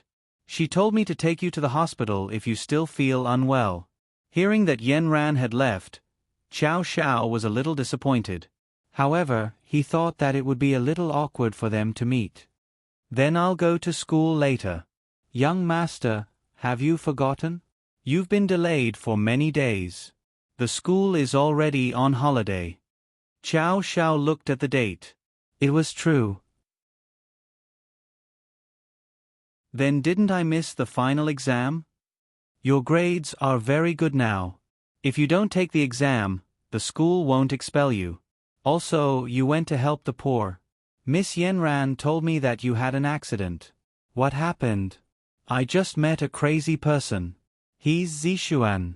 He wanted to kill me. Young master, how did you escape? How is that person now? Uncle Wu was very nervous when he heard that. I heard that he was seriously injured in the hospital. Alas, it's a long story. Uncle Wu, you don't have to worry. Anyway, I'm fine now. Xiao Xiao didn't want Uncle Wu to worry too much. He was determined to practice hard. He couldn't be controlled by others anymore. Every time, he had to rely on Yenran to save him. It was so embarrassing. Anyway, he didn't have to go to school. Xiao Xiao was happy and relaxed. He began to study Kong Xiaoming at home. Kong Xiaoming felt very apologetic in his heart. He had watched Xiao Xiao suffer so much. He swore and pointed to the sky and the earth in the space. Xiao Xiao, don't worry. I didn't learn well and didn't think it through. I let you suffer so much. You can practice according to the method I told you. There won't be any problems. I've done all the homework in advance. If there's a problem, you can throw me out of the space. From now on, I'll wander the world without anyone to rely on. I'll live a miserable life that's worse than death. Xiao Xiao was skeptical of his words. It was better for him to confirm with Kong Xiaoming. Xiao Xiao, don't worry. This time, I'll keep an eye on him. When he's practicing, if there's any abnormality, I'll immediately help you interrupt him. Sometimes he's not in tune. He always plays the zither incorrectly. This son, I suspect that his original book is incomplete, so his spiritual sense can't grow. But you still have to believe that he's like the world's #1 spirit master. Even if he practiced half of the book, he can still become the world's #1 martial artist. Only practicing half of the book and he can become the world's #1 martial artist? Idiot.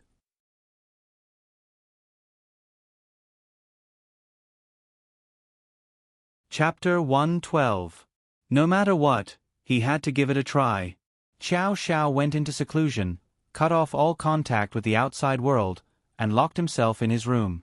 After Yenran left Xiao Zhao's house, she went directly to the hospital where Director Fong was. Because the medical conditions in the county were poor, Director Fong's injury was very serious. He was quickly transferred back to Nanchuan City Hospital for treatment. Yenran sneaked into the hospital at night. Director Fong was still in the intensive care unit, and there was a nurse beside him 24 hours a day. Yenran didn't have a chance to talk to him alone. She watched from the window, hoping to sneak in when the nurse dozed off. Time passed by. Yenran hid in the darkness, but the lights in the intensive care unit were as bright as day. The nurse would check on Director Fong's condition every once in a while and record some of his data. Director Fong kept groaning on the bed. He looked like he was in great pain. Yenran saw him struggle to raise his hand, but the nurse didn't notice it at all. After recording the data, she walked to the side. At this time, the door of the intensive care unit opened, and a fully armed doctor walked in. His whole head was wrapped in protective clothing and protective glasses, so his face couldn't be seen at all. After he came in, he nodded at the nurse, then walked to Director Fong's bedside. He lifted his eyelids, took out a flashlight, and looked at the drip hanging on the bedside. He casually took off the drip bottle and injected the medicine from the syringe in his hand into the bottle. Director Fong just stared blankly at the doctor doing this. After waiting for a while, as if to confirm that the medicine was in the body, the doctor bent down and whispered something in Director Fong's ear. Then Yenran saw Director Fong's eyes suddenly widen, and his body began to struggle desperately. However, due to his severe injuries, he couldn't move much. He could only struggle like a dying fish on the beach, struggling for his life. Yenran found it strange.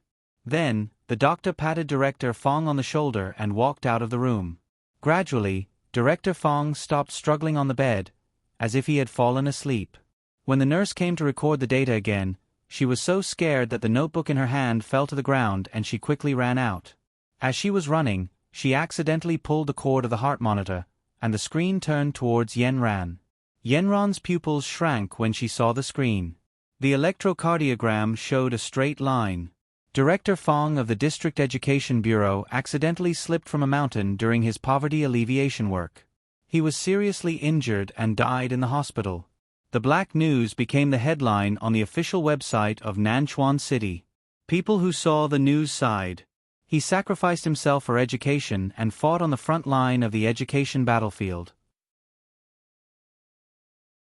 In the end, he dedicated his entire life to the cause of education. What a noble spirit and great strength. Huagang looked at the news report and sneered. He looked like a role model, but he wasn't a villain. It was just that he was too weak. He couldn't even handle Qiao Xiao. In the end, he had to clean up the mess. Qiao Xiao was really lucky. It seemed that he had to come up with a better plan. Yenran held the newspaper. Director Fong was gone, right under her nose. This was unexpected. The whole thing was confusing, like a big net covering Yenran's heart. She knew that there must be something wrong with the doctor that night, but who would have such a big grudge against Director Fong? First, his grandson died, and now he died. But all of these seemed to be related to Qiao Xiao. Yenran knew very well that the doctor that night couldn't be Qiao Xiao, but why was it so strange? It was always related to Qiao Xiao. Was it a coincidence or a conspiracy? Old Fong was gone. Elder Yen felt it incredible when he saw the news. His comrade in arms for many years, a chess piece hidden in the human world, was gone just like that? What a pity. Elder Yen didn't think much about it. He just felt it was a pity.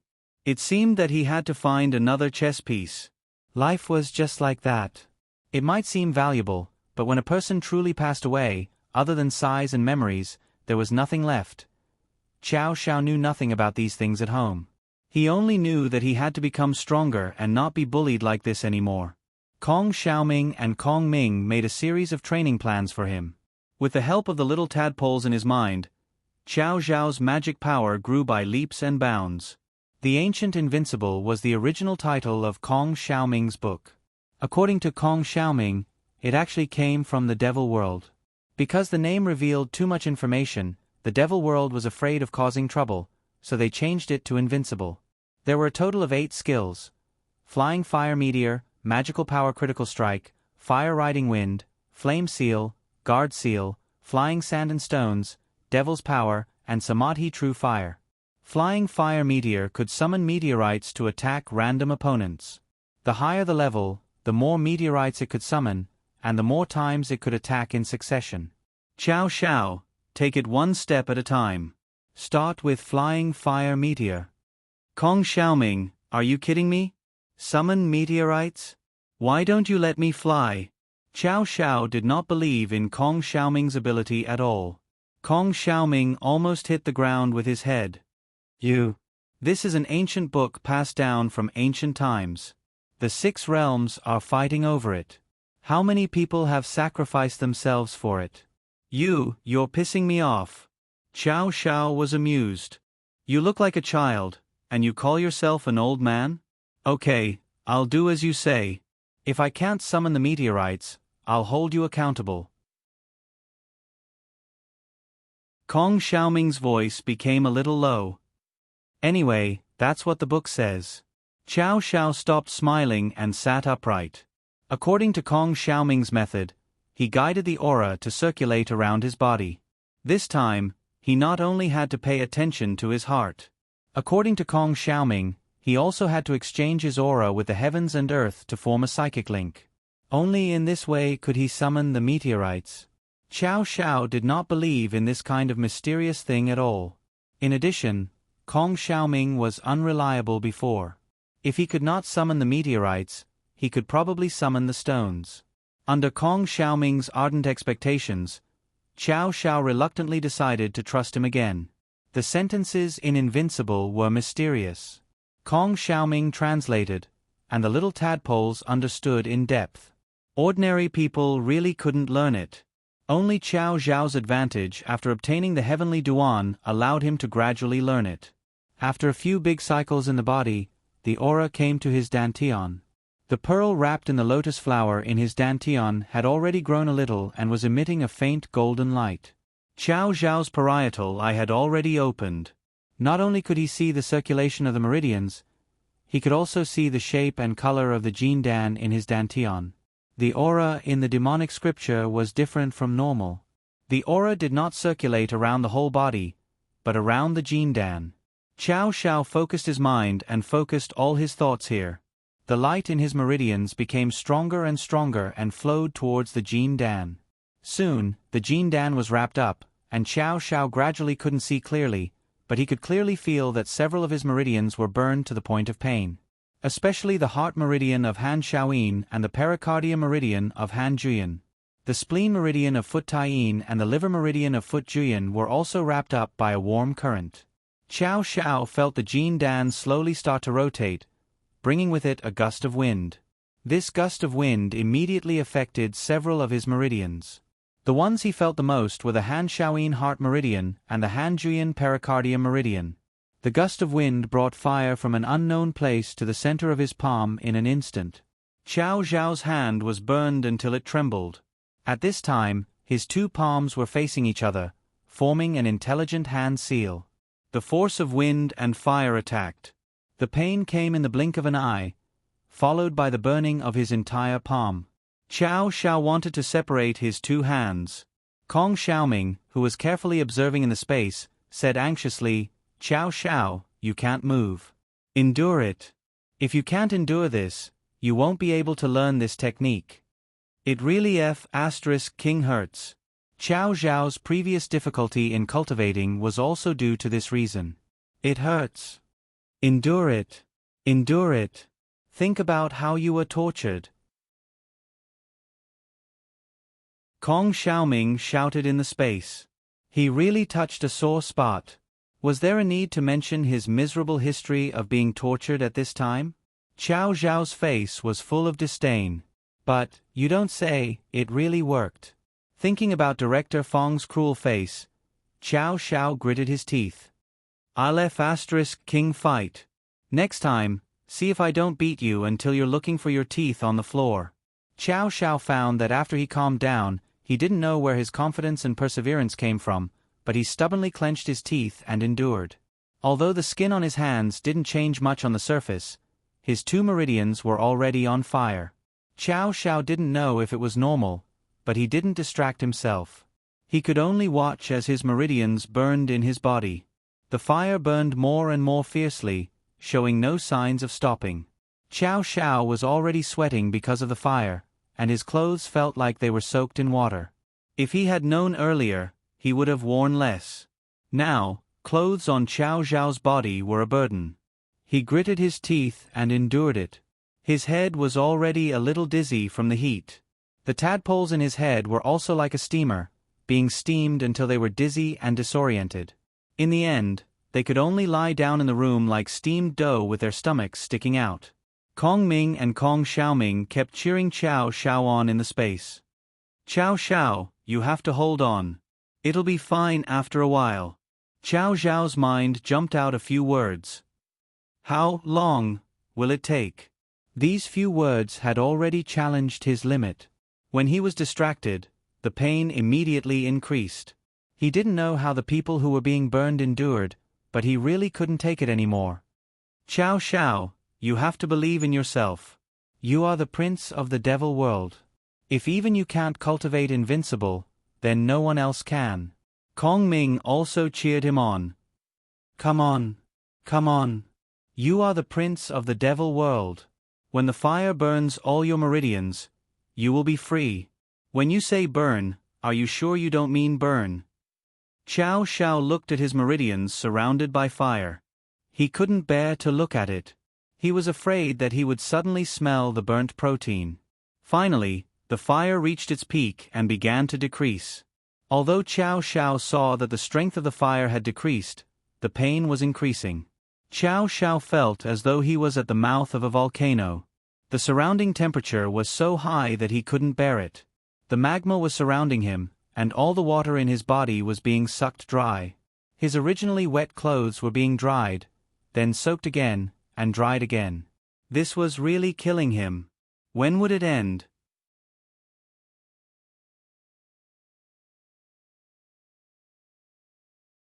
Chapter 113. Kong Xiaoming shouted in the space. 5 more minutes. Hold on, take a deep breath, take a deep breath, take a deep breath, take a deep breath, use your breath to relieve the pain.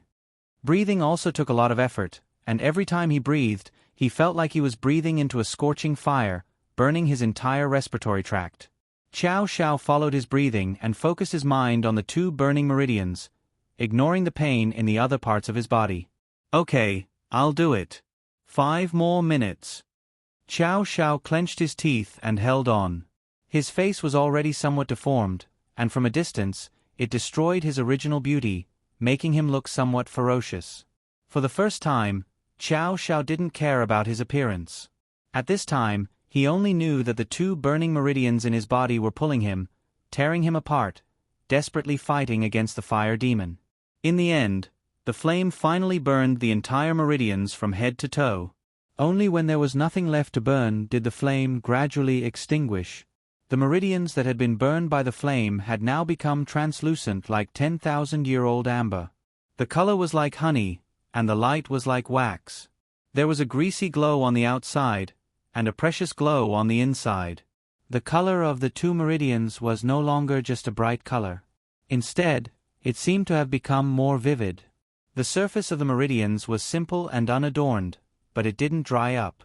Instead, it faintly revealed a warm and flexible luster. Quick, this is the time. Kong Xiaoming shouted in the space, hurry up and concentrate, prepare to communicate with the spirit. Qiao Xiao had just recovered from the pain, and didn't know how to continue. He didn't know how to communicate with the spirit. His newly refined meridians gathered the spiritual energy and returned to his dantian. Kong Xiaoming continued to shout, from your dantian, move the golden bead to the Bai Hui acupoint on the top of your head, and let it communicate with the spirit. Qiao Xiao tried to move the bead in his dantian according to Kong Xiaoming's instructions, but the bead didn't listen to him at all. It was still slowly rotating in his dantian, and there was no sign of it moving at all. Qiao Xiao tried several times, but to no avail. He really didn't have the energy to continue.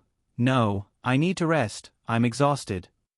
After saying that, he immediately called it a day and lay on the bed, unwilling to move again. Kong Xiaoming anxiously asked in the space, look at you. You've only practiced half of it and you're not continuing. When will you finish? Kong Ming pulled Kong Xiaoming over and sat him down. All right, don't be anxious.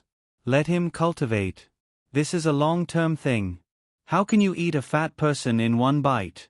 Today, Qiao Xiao burned 2 of his meridians. He must be exhausted. Let him rest for a while. Kong Xiaoming was speechless. He continued to shout in the space, how can your cultivation be so weak? What have you been doing all these years? It's such a waste. You're the crown prince of the devil world. You've wasted all the good genes that the devil monarch passed down to you. You grind your teeth. Qiao Xiao also felt that it was strange. As the crown prince of the devil world, he seemed to be no different from others. There were no shortcuts on the path of cultivation. The devil king's genes were not passed to him at all. He could only easily succeed in some non-standard spells, such as the spirit attraction spell, the world's #1 spirit spell. Depressing. Let's take it slow. Cultivation isn't something that can be done overnight. The crown prince of the devil world is just a title. Qiao Xiao comforted himself. In this way, Qiao Xiao shut himself in his house and cultivated. Every day, he would argue with Kong Ming and Kong Xiaoming about cultivation. Although he made a lot of progress every day, he still hadn't reached the point where he could summon a meteorite. The golden bead could already slowly move from his dantian, but when it moved to his chest, it was stuck. On this day, 2 uninvited guests came to Qiao Xiao's house. They were dressed in police uniforms. As soon as they came up, they showed Uncle Wu their IDs, which startled Uncle Wu. We're old acquaintances. The people who came were Officer Zhang and his assistant. As soon as Qiao Xiao showed up, he heard Officer Zhang's hearty laughter. Qiao Xiao, I didn't expect to see you again. It's really fate. Officer Zhang shouted when he saw Qiao Xiao and gave him a big hug. Qiao Xiao was also very happy to see Officer Zhang. What brings you here? Is there any progress in my case? Officer Zhang scratched his head embarrassedly. Well, you've really stumped me. There's still no progress in your case. Now that I've been transferred here, the case has been handed over to another officer. But there's not much hope. After all, it's been so long. In fact, Qiao Xiao already knew who attacked him, but there was no need to tell Officer Zhang. Young man, long time no see. You seem to have grown more handsome. Officer Zhang directly skipped the topic. Qiao Xiao was wearing a simple casual outfit today. The material was soft and comfortable, and it wrapped around his body. The white with blue flowers made Qiao Xiao's skin look even fairer, and his eyes look even deeper. It was no wonder that Officer Zhang praised him. During this period of time, he had been constantly cultivating, and with the burning of the internal fire, all the impurities and toxins in his body had been completely removed. Because of this, his entire mental state had changed. His skin was like transparent jade, and not a single spot or mole could be seen. There was not even a trace of a flaw. His facial features were already good, and with the jade-like translucency, his whole body was bright and exquisite. Then, Officer Zhang, why are you here today? Today, actually, it's about a new case. Originally, this case had nothing to do with me, but someone reported it, so I have to go through the procedures. What's the report? Is it related to me? Qiao Xiao was a little surprised. Yes, it's about Director Fong. Someone reported that Director Fong fell down the mountain when he was helping the poor. It was you. Qiao Xiao's face was full of confusion. Who reported it? That's nonsense. Qiao Xiao, don't worry. I also believe you. But since someone reported it, we still have to go through the procedures. So today, I brought my assistant to find you to understand the situation. Okay, I'll cooperate. If there's anything I know, I'll tell you. Qiao Xiao was a little hesitant. He did not want to tell Officer Zhang about cultivation. After all, it was a little strange. He was not a cultivator, so he could not understand it at all. Then can you tell us what happened after Director Fong went to the poverty alleviation village that day? Officer Zhang signaled his assistant to start taking notes. That day, Officer Zhang went to the village. At night, he said that he wanted to stay. Because there was only one house for so many of us, we had to share a room with several people. In the end, Director Fong decided that he wanted to share a room with me, and the others would share a room with 3 people. Why did Director Fong choose you? I'm not sure about that. He said that he wanted to understand the students' thoughts in depth. Then, did anything strange happen at night? Officer Zhang continued to ask. When we returned to the room at night, we did not say anything and went straight to bed. In the middle of the night, I suddenly saw Director Zhang get up as if there was a voice outside calling for him. Then he walked out. I thought that he was going to relieve himself, but after waiting for a long time, he did not come back. Then, I also heard clanking sounds. Previously, the villagers told us not to go out in the middle of the night, but I did not know if Director Fong knew about this, so I went out to look for him. Later, I did not see him around the house. I heard clanking sounds again. Later, I did not know what happened, but I followed the sound forward. When I woke up again, I had fainted on the mountain. Later, a classmate of mine saved me. Qiao Xiao hesitated again and again. In the end, he did not tell the truth. He simply explained it according to the villager's story. Officer Zhang was confused. Is there something strange in that village? Yes, that village is very strange. They are the guardians of the Empress's tomb, and they have lived there for generations. They heard that the Empress would patrol the mountain at night, and they would often hear strange sounds, so the villagers repeatedly told me not to go out at night. Officer Zhang did not believe in this kind of supernatural thing. This was the first time he had heard of such superstition. Qiao Xiao, don't try to fool me. How can there be such a strange thing? This was Officer Zhang's instinct as a police officer. He started to doubt Qiao Zhao's words. He narrowed his eyes and stared at Qiao Zhao seriously. Officer Zhang, you have to believe me. If you don't believe me, you can go to the village to investigate. The village is basically isolated from the rest of the world. For generations, they have lived by that belief.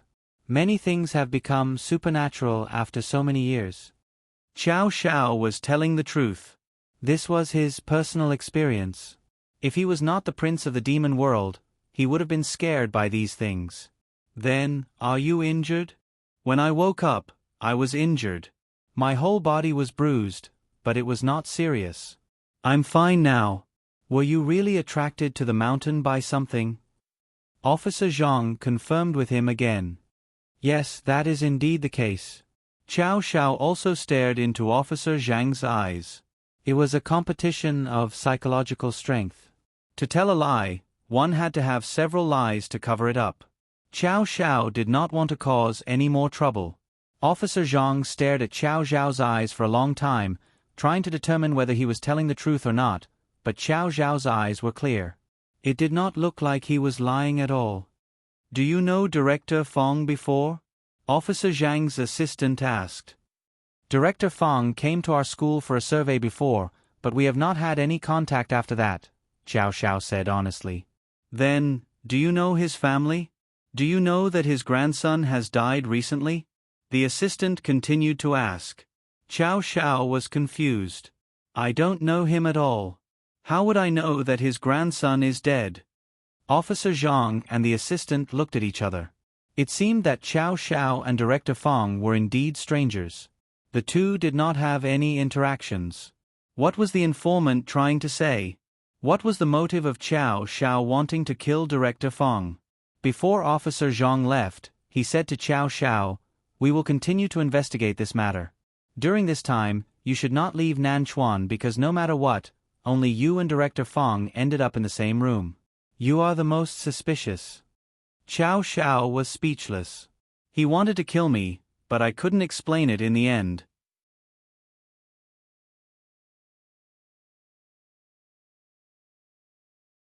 Chapter 114. He was completely lustful. He deserved to fall to his death, Xinhou said indignantly. Officer Zhang looked at the boy and was speechless. For this report, Officer Zhang had to ask everyone who was at the scene. The answer Xinhou gave him completely subverted his imagination. Young man, can you be more reliable? How did you know that Director Fong lusted after him? Officer Zhang threw his pen on the notebook and slammed the table. Isn't it obvious? You said that he came to help the poor, and he brought his own assistant. Isn't it natural for the two of them to stay in the same room? Originally, Qiao Zhao and I could have stayed in the same room as our teacher, but he had to interfere and forcibly pulled Qiao Zhao out of our room. If this isn't lustful, then what is it? No matter what, he must have had some bad intentions. Then did Qiao Zhao and Director Fong know each other before? Yes, but I don't think so. We all know that he is the director of the Education Bureau, but we definitely didn't have any personal contact with him. That night, Qiao Zhao stayed in our room until very late. He refused to go to sleep with Director Fong. At that time, our teacher encouraged him to communicate more with the director. From the looks of it, Qiao Zhao wasn't used to a stranger. Xinhou's words seemed to have opened up a new world for Officer Zhang. On the way back, he said to his assistant, "Do you think it's like what Xinhou said? Director Fong lusted after Qiao Zhao, and Qiao Zhao resisted. So the two of them fought all the way up the mountain, and Qiao Zhao pushed Director Fong down the mountain? This is a bit shocking. I don't understand how an old man could have such thoughts. Director Fong's family life is very normal. And how did the two of them go up the mountain? It stands to reason that Qiao Zhao is young and strong, and Director Fong is old. How could he beat him? If they fought in the room, then the people in the two rooms next door should have heard the noise. I think what Qiao Zhao said is a bit reliable. I've heard of that place. It's really mysterious." Officer Zhang frowned. "How did we encounter such a fantasy? I think the informant wants to cause trouble. Maybe he wants to harm Qiao Zhao. Looks like we have to go there. Officer Zhang and his assistant drove for a whole day and finally arrived at the poor village. Their car could not drive in, so they had to park at the mouth of the khal and walk in on 2 legs. As soon as they entered the village, they saw that everyone was kneeling on the ground and kowtowing towards Dong Mountain. When they entered the village was Zhang, and Zhang were all children, they wanted to find someone to ask, but everyone was lying on the ground and mumbling. They patted a few people in a row. A few people waved back like they were shooing away flies, but no one stood up. The 2 police officers had no choice. Their police uniforms didn't attract the attention of the villagers at all. This made them doubt their profession for the first time. There's nothing we can do. Let's wait for a while. They will finish kowtowing eventually. Just like that, he waited for nearly 2 hours. When it was dark, the group of villagers stood up. Finally, someone came to talk to them. Who are you looking for, comrades? I'm the village chief here, Tamura Nobuharu. Officer Zhang finally waited for someone to talk to them, so he asked curiously, Tamura Nobuharu, what were you doing just now? Paying respects to the queen. The queen was disturbed 2 days ago. She seemed to be angry. Then he remembered that the 2 of them were outsiders and might not know, so he explained, Comrades, I don't know why you 2 are here, but we usually don't have people here. Our village is a tomb. There is a queen buried in it.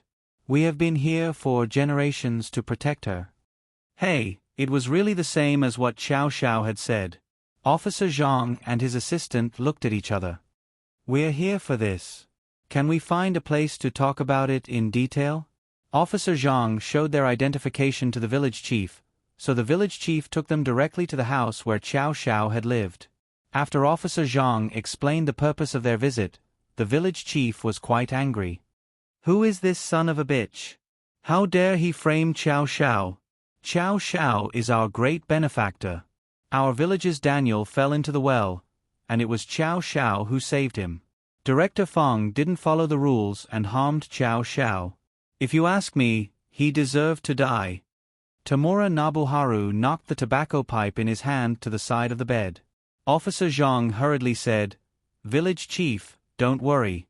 We're just here to understand the situation. Just as they were talking, a few children stuck their heads out of the door and looked around.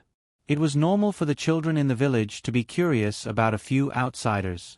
The village chief saw Daniel at a glance and waved to him. Daniel, come here. Officer Zhang, this is Daniel. Ask him to tell you if it was Xiao Xiao who saved him.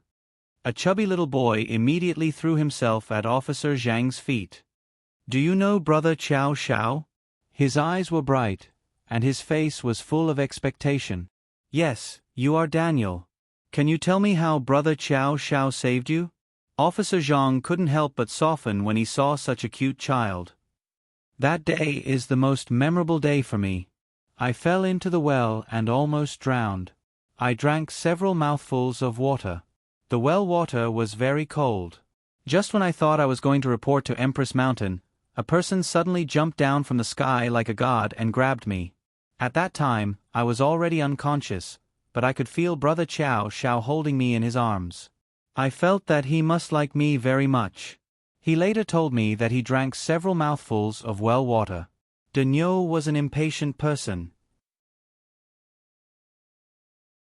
He rattled off a bunch of things and finally said, Can you tell me about Brother Xiao Xiao's other matters?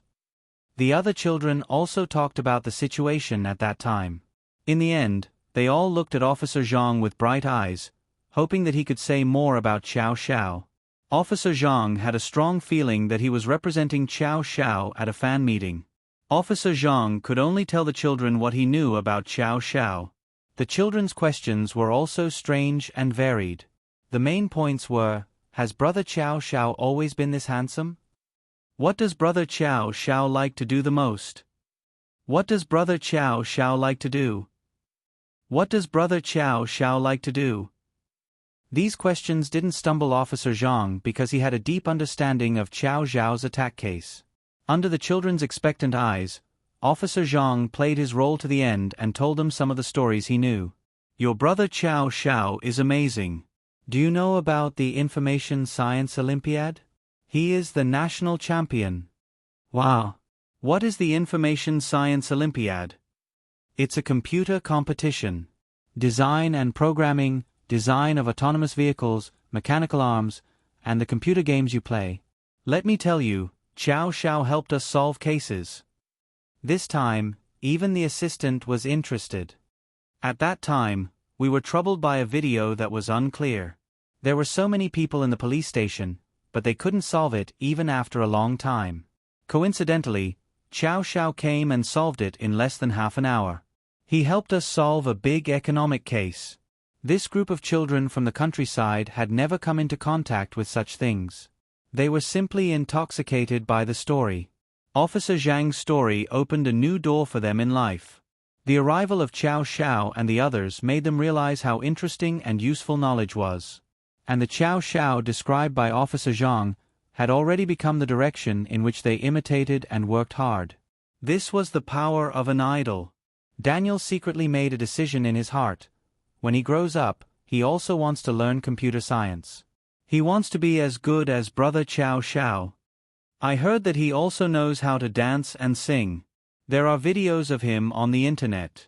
Hearing this, Daniel became excited. Really? You can see brother Chow Xiao on the internet? Yes, there's a lot of news about him. Daniel immediately pounced in front of the village chief. Village chief, can you ask them to donate a computer and internet to us next time? I want to see brother Chow Xiao on the internet. The village chief laughed. They are helping the poor. What else can you ask for? Children don't know anything. Officer, don't laugh at them. Officer Zhang also laughed. He looked at the cute faces and thought that this meet and greet couldn't continue. It had gone astray, so he changed the topic. Do you all like brother Chow Xiao that much? Of course. He's so handsome and so nice. He takes us to play. He's the best brother in the world. Oh, no, in the whole universe. The children didn't use flowery words, only simple words, but this couldn't be faked. Then do you know that director Fong? I've seen him. He's just here to take photos. He's the same as other people who come to help the poor. He doesn't do proper business. The children's innocent words stunned Officer Zhang. Then do you know why he fell down the mountain? He's disobedient. Isn't it normal for Her Majesty to punish him? Daniel rushed to say. Why was he disobedient? It's the village's rule. I told him not to go out at night, but he insisted. He even implicated our brother Chow Xiao and got injured. Why can't you go out at night? Her Majesty will send people to patrol the mountain. Her Majesty doesn't allow anyone to go out at night. This is a rule passed down from our ancestors. Even a child like me knows that. Director Fong is already an adult, but he's still disobedient. Don't you think he deserved it when he fell down? Officer Zhang and his assistant were completely speechless. This group of children was defending Chow Xiao between the lines. The situation was exactly as Chow Xiao had said. Officer Zhang thought for a moment and said to the village chief, "Village chief, we want to stay here for a night. After all, we are here to solve cases. We can't let a bad person go, nor can we slander a good person. Only by experiencing it ourselves can we write a correct report." Tamura Nobuharu stopped smiling and looked at him like he was an idiot. You dare to disobey Her Majesty's words? Fine, fine. Do as you wish. Stay if you want, but I'll say it again. Don't go out at night. If you insist on going out, life or death will be up to fate.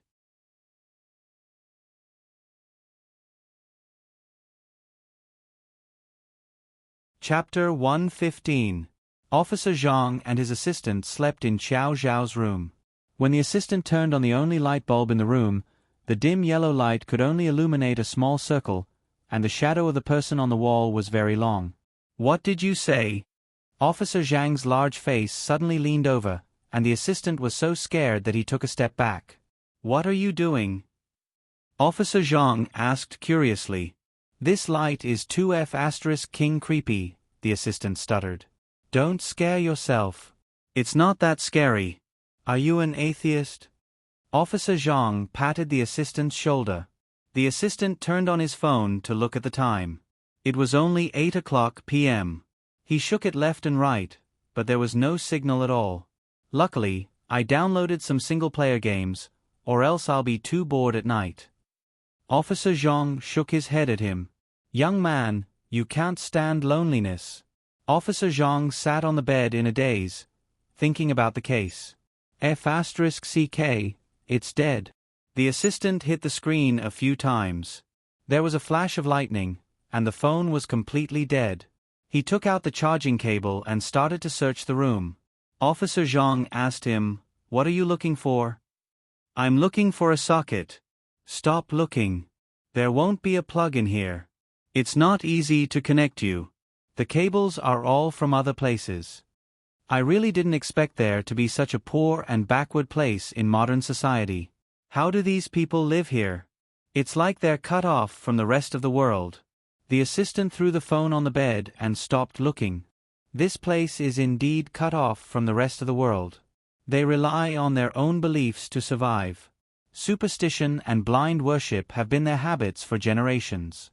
Lao Zhang, do you think this is true? Will there really be strange noises at night? I don't know. Maybe there is, maybe there isn't, but they said we can't go out. Do you dare to go out and take a look? Didn't we stay to verify whether Qiao Xiao and the others were telling the truth? Don't we have to sacrifice ourselves for the sake of the case? The assistant's spirit of adventure was quite strong. Good lad, I didn't misjudge you. As police officers, we have to pursue the truth. We have to be more courageous. There are some necessary risks that we have to take. If there really are sounds tonight, then we'll go and take a look.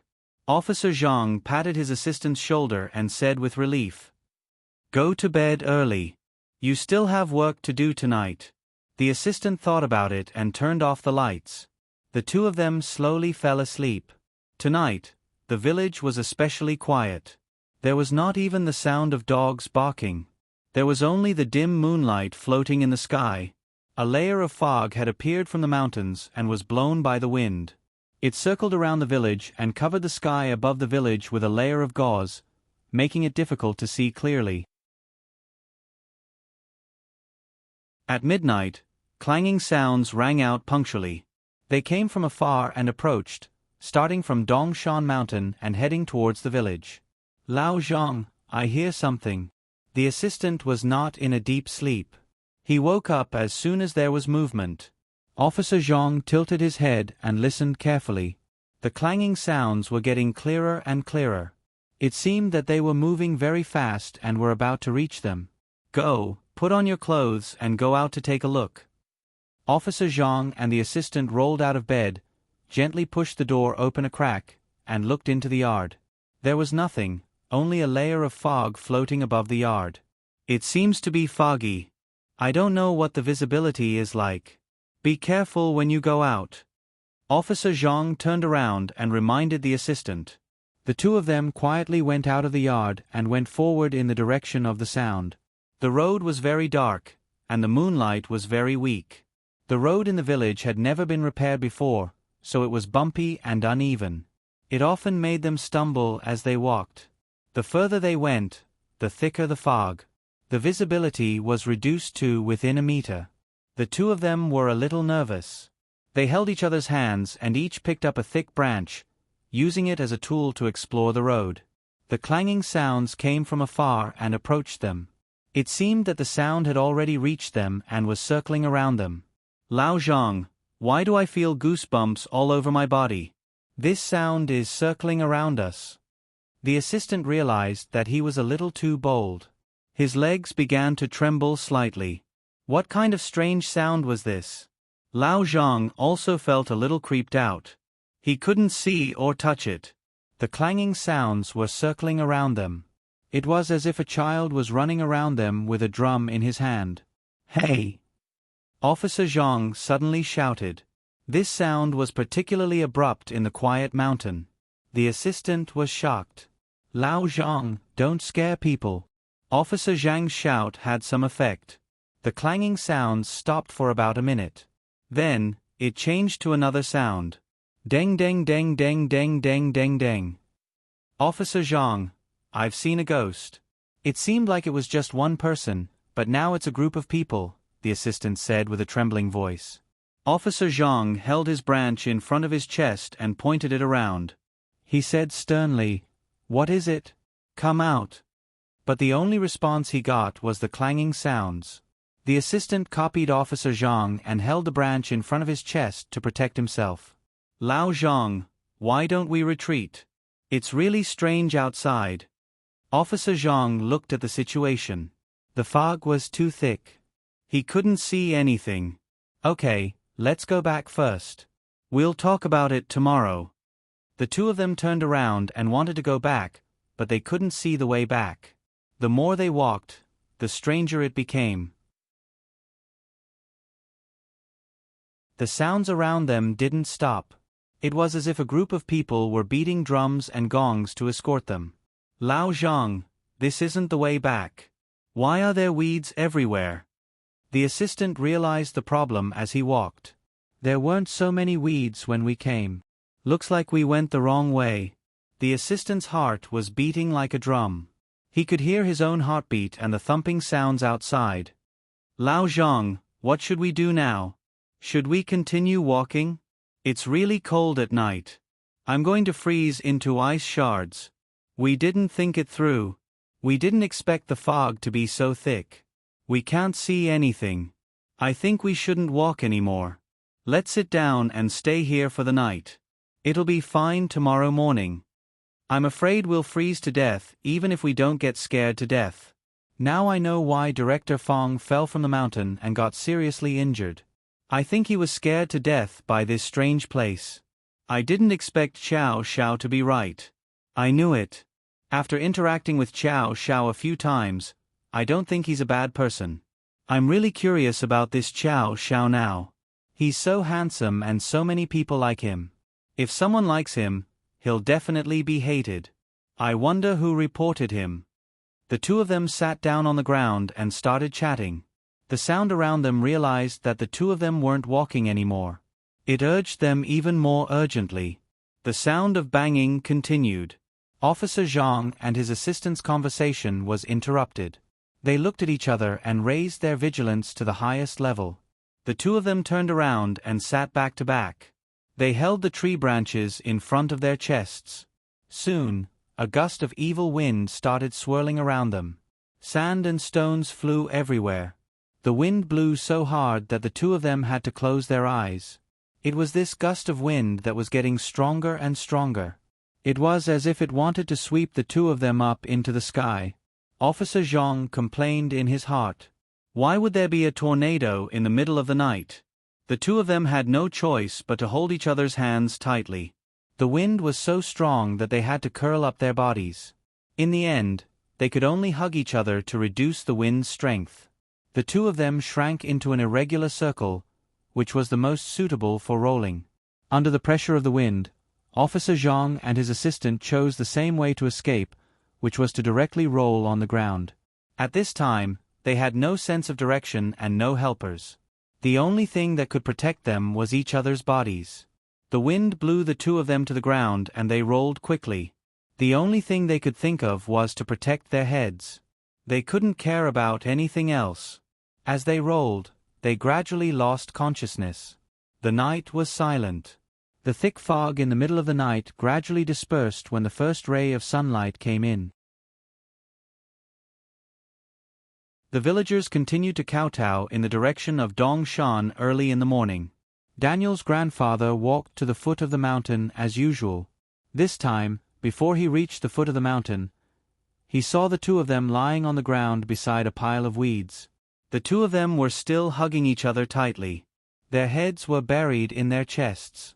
Their exposed bodies were wrapped into a ball. His clothes were torn all over the place. It was obvious that he had rolled down the mountain. Daniel's grandfather slapped his thigh. Sinful. Sinful. I told them not to go out at night, but they insisted on going out. Are they still alive? If they wanted to sacrifice themselves to the Empress, they should have said so earlier. Why did they have to use this method? Is there something wrong with their brains? He had no choice but to go back to the village to call the village chief and the others. With everyone's help, the two of them were carried back to their rooms. They touched their noses. Fortunately, the two of them were still breathing. There weren't many wounds on their bodies, just some abrasions. The village chief and a few elders fed the two of them some water. Then, they sat by the side and waited for the two of them to wake up. They smoked tobacco. After about an hour, the assistant woke up first. He had a splitting headache. All the bones in his body seemed to have been beaten. It was extremely painful. "Young man, are you okay?" The village chief hurried over to ask about the situation. The assistant struggled to lean against the bed. When he saw that Officer Zhang next to him hadn't woken up yet, he said, "I think I fell and hurt myself." "How is Lao Zhang?" The village chief replied, "He should be waking up soon. Did the two of you not listen to me and go out yesterday?" The assistant lowered his head in shame. "We were also investigating a case." Just as he was speaking, Officer Zhang finally opened his eyes. The first thing he said was, "Where am I?" The village chief was a little angry at their reactions. "Officers, why are you city people so stubborn? You don't listen to what we say. In the end, the ones who suffer are you. Last time, that Director Fong was seriously injured here and was sent to the hospital. Now the two of you are like this. In the future, our village won't dare to let outsiders in." Director Zhang ignored the pain in his body. It was true that they had acted in private. He hurriedly apologized to the village chief. "I'm sorry, village chief. We've troubled you. We're actually here to find the truth. You know, it's not easy for us to be police officers. We can't wrong a good person, but we can't let a bad person go. So what's your conclusion now?"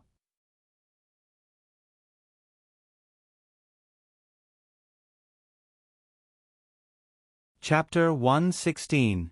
Officer Zhang and his assistant looked at each other. The two atheists were now trying to come up with a conclusion that it was a supernatural event. It really made them speechless. The village chief saw their awkward expressions and continued, "The world is big and full of strange things. Not many things can be explained or understood. Our village has been under the care of the goddess for generations. This is not something you can challenge. Look at the two of you this time. You walked in perfectly fine people and had to be carried out by us. You're adding to the burden of our village. We still have to farm and take care of our children. There are only elderly people in our house. It's a bit too much for us to receive people from the outside. Officer Zhang, it's really not that I want to chase you away. It's just that our village is too small. You two big Buddhas should hurry up and leave." After the village chief said this, Officer Zhang and his assistant couldn't stay any longer. They could only sit in the handcart arranged by the village chief and be pushed out. When they reached a place with phone signal, they called for a car to pick them up. "Lao Zhang, we're quite lucky, aren't we? At least we didn't get seriously injured when we fell." The assistant lay in the car on the way back and sighed to Officer Zhang. "You haven't done a full body checkup. Who knows if you broke any bones?" Lao Zhang felt pain all over his body when he moved. He felt that he must have broken somewhere. That village is too strange. It's really lucky to be able to come back alive. Don't go there in the future if you can. This guy who reported us is too deceitful. He didn't even figure out the situation and almost got us killed. Lao Zhang, did he report us anonymously or with his real name?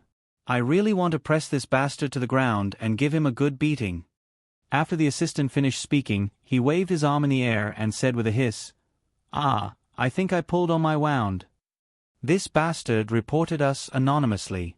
He's too deceitful." The two returned to Nanchuan City and stayed in the hospital for 4 or 5 days before they came out. This incident caused quite a stir in the Nanchuan City Public Security Bureau. Officer Zhang and his assistant received some compensation for their work injuries. Qiao Xiao carried a basket of fruits to the hospital bed to visit Officer Zhang. Finally, someone else came to visit him instead of him lying in the hospital bed. "Qiao Xiao, That village is really weird. My assistant and I almost lost our lives there. Now I can completely understand your situation at that time. You were kind-hearted and wanted to call Director Fong back. It was too dangerous. You might have lost your life there. Chow Xiao touched his nose and did not say anything. He smiled embarrassedly. Only he knew the truth. After so many things had happened, Chow Xiao finally returned to school life. Time passed so quickly. It was already the second semester of the second year of high school. His classmates who had not seen him for a long time were very happy. Their brother Chow had finally come back. The Cheba directly posted a 9-grid photo of Chow Xiao's first day of school. But this time was different from before. Yanran entered the school with him. It was obvious that Chow Xiao was there to pick him up. For this opportunity, Chow Xiao had been nagging Yanran for a long time. According to him, the two of them had not been to school for a long time, so they had to create a sensational impact.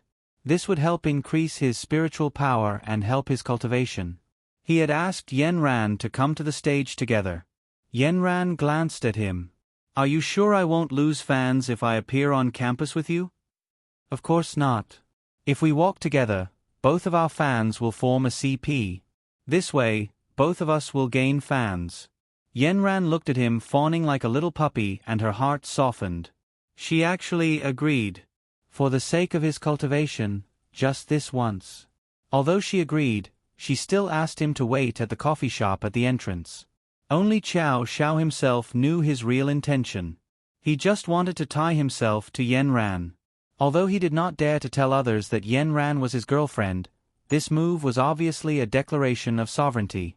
It was to prevent others from coveting his Yanran. Chow Xiao arrived early in the morning. He asked the driver to stop the car at the entrance of the coffee shop. He leaned against the car door, wearing a mask and sunglasses, and waited for Yanran's arrival. Although he felt that he was already very low-key, the people coming and going all around him all stared at him. When Huagang arrived, he saw his goddess smiling and walking towards Chow Xiao. The two of them talked and laughed as they got into the car together. He was late, but he had already arrived half an hour earlier. Could it be that Chow Xiao had arrived even earlier? Huagang punched the steering wheel. Everything was not going well. This bunch of useless policemen did not manage to take down Chow Xiao. Now, they were openly pursuing Yanran. Huagang had not seen Yanran for a long time. He wanted to pick her up on the first day of school. Based on the relationship between the two families, Yanran would be too embarrassed to reject him. In the end, he did not expect to see this scene. It was really unbearable. The CP fans that Chow Xiao expected were not grouped together. In the eyes of his fans, there was only Chow Xiao and not Yanran. Although there were two people in the photo, it was obvious that they had been blurred out. Yanran was even directly cut out. The comments were a bunch of bootlickers. Gluten that loves to eat dumplings. I'm in tears. I can finally see Brother Chow's beautiful face again. Riding waves with you. Because of you, the weather today has become better. The wind is light and the air is sweet. Lasting. The sun has become as dazzling as you. Sand eagle crossing the river.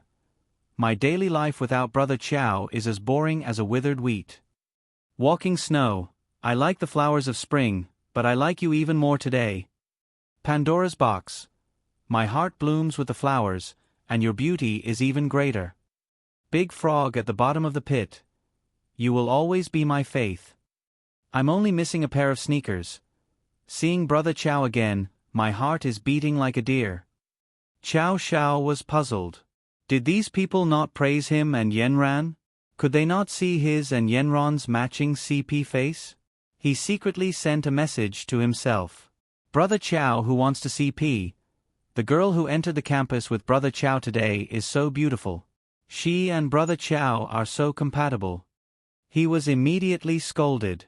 Gluten that loves to eat dumplings. Who are you? Who is worthy of our Brother Chow? Riding waves with you. All the good things belong to Brother Chow. If you want to enter Brother Chow's harem, queue up. Lasting. You want to be CP when you enter the campus occasionally. Dream on. Sand Eagle crossing the river. Is Brother Chow someone you can blaspheme? Chow Shao was so angry that he threw his phone away.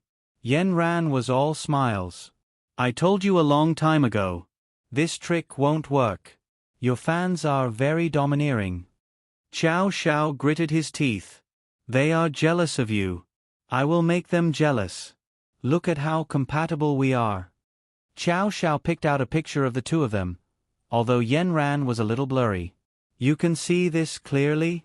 I'm going to be covered in mosaics. Yen Ran looked at the picture.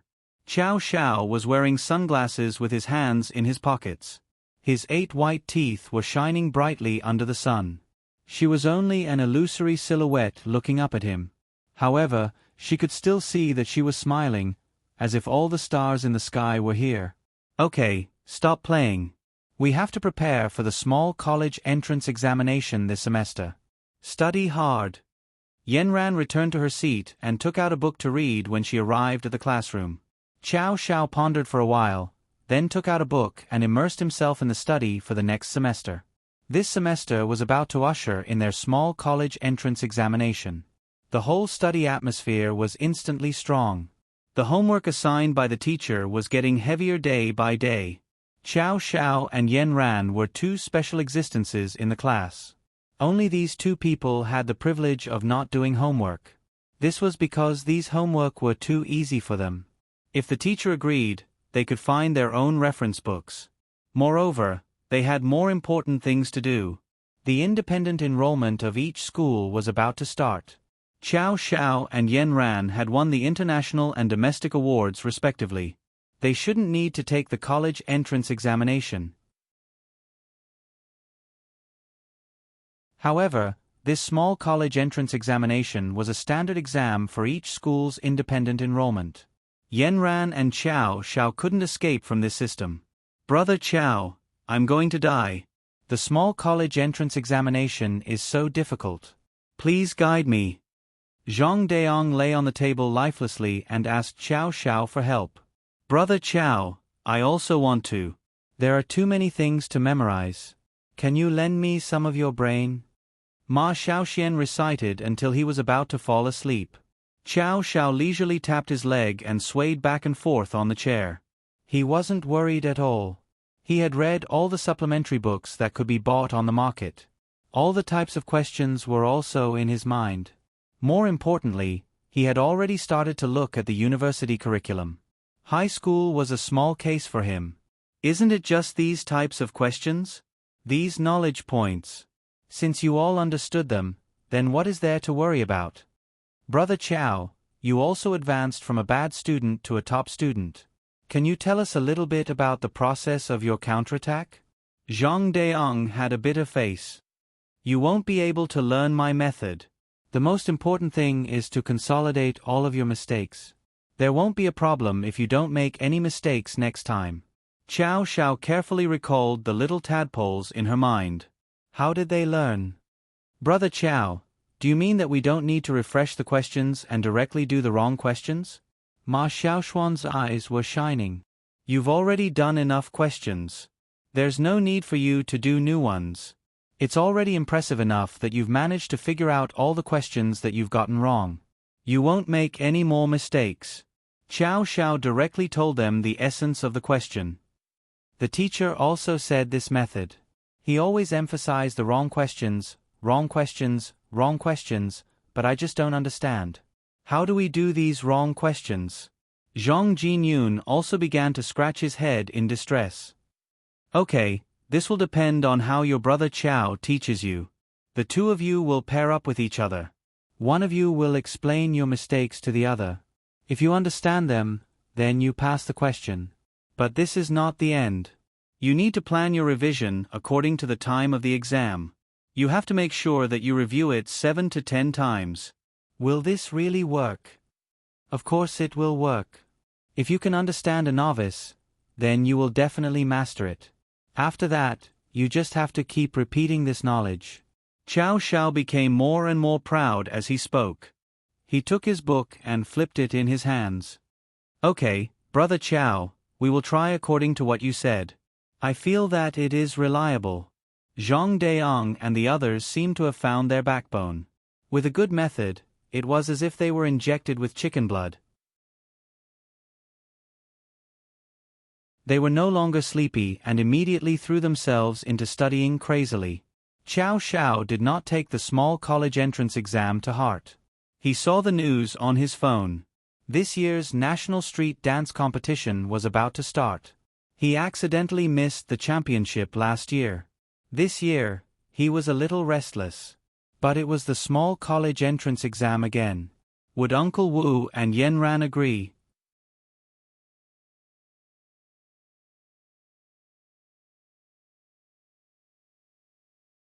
Chapter 117. This year's street dance competition was divided into 4 regions: North, South, East, and West. Because Qiao Xiao was in the South region, he could only register there. The finals would be held in the East region. The national finals would be held after the summer exams. The South region's preliminaries, semi-finals, and finals would be held in the next few months. The finals in the South region would be held 2 weeks before the exams. If he wanted to participate in the competition, he would have to ask for leave again. Qiao Xiao had basically spent the last semester on leave. If he asked for leave again this semester, wouldn't he be letting the teacher down? Qiao Xiao's finger pressed the registration button. He hesitated for a long time. He had already filled in all the information and was just waiting to submit. What are you doing? You're so focused. Yanran glanced at Qiao Xiao.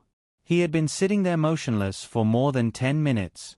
Qiao Xiao simply put his phone under the table and gave Yanran a big flattering smile. Yanran, I really want to dance for you. Oh, then dance. I'll admire it. Yanran continued flipping through the book in her hand. I mean, I want to dance for you on the stage. The kind where the spotlight shines on me and my whole body glows. Only in that kind of situation can I truly release my charm, and I will definitely make you fall in love with me. Qiao Xiao was full of mettle as she described the glorious moment to Yanran. Yanran felt that something was wrong. What do you want? Hee, Yanran, for the sake of our friendship, I want to ask for leave. Qiao Xiao immediately closed his eyes after he finished speaking. Yanran looked at Qiao Xiao and knew that he was thinking of something new. He was worried that she wouldn't agree. Why do you want to ask for leave? Qiao Xiao said flatteringly, You see, I didn't get first place in last year's street dance competition. This year, I want to give you the first place trophy. Then what about your exams? Yanran asked faintly. You know that the minor college entrance examination is too easy for me. There won't be any problems.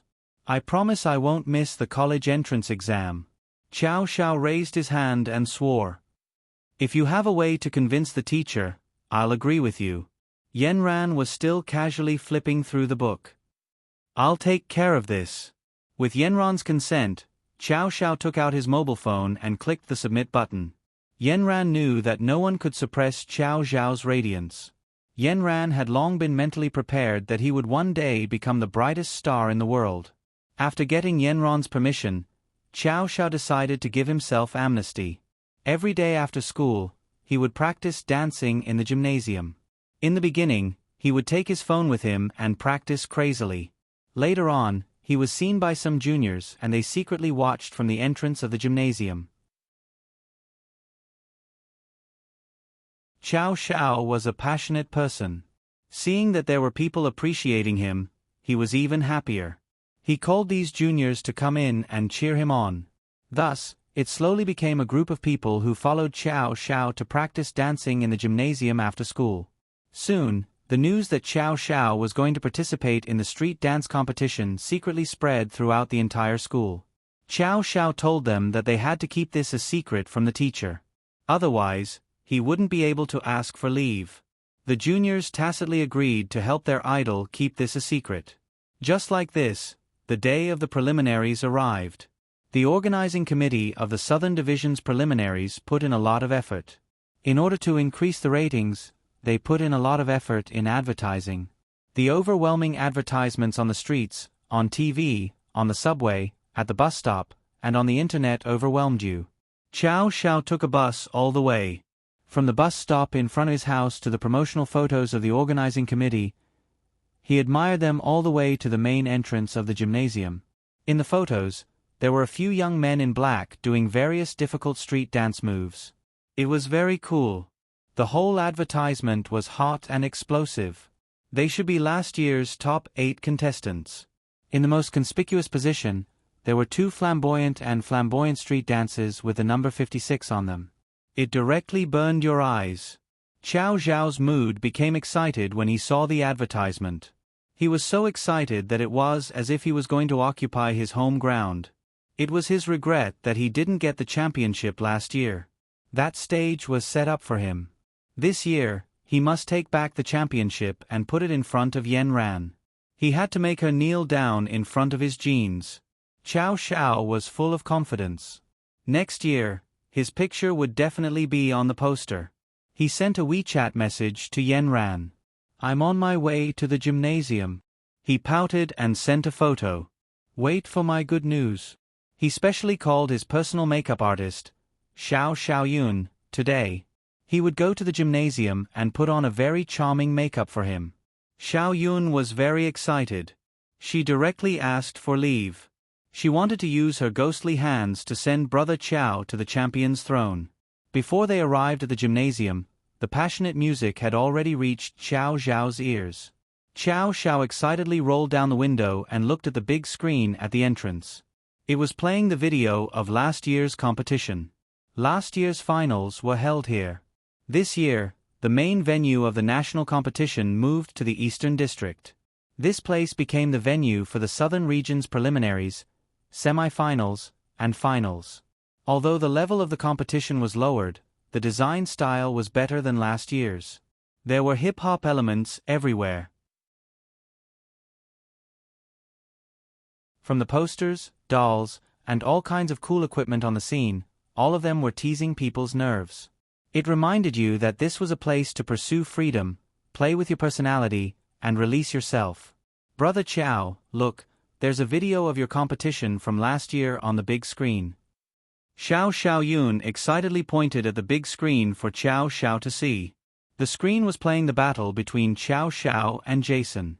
It seemed to have become a classic. Last year, my style dropped the ball at the last moment. This year, I'll make it eternal. Because the music was very loud, Chow Xiao didn't lower his voice. He directly told Xiao Xiaoyun his determination. Yes, yes.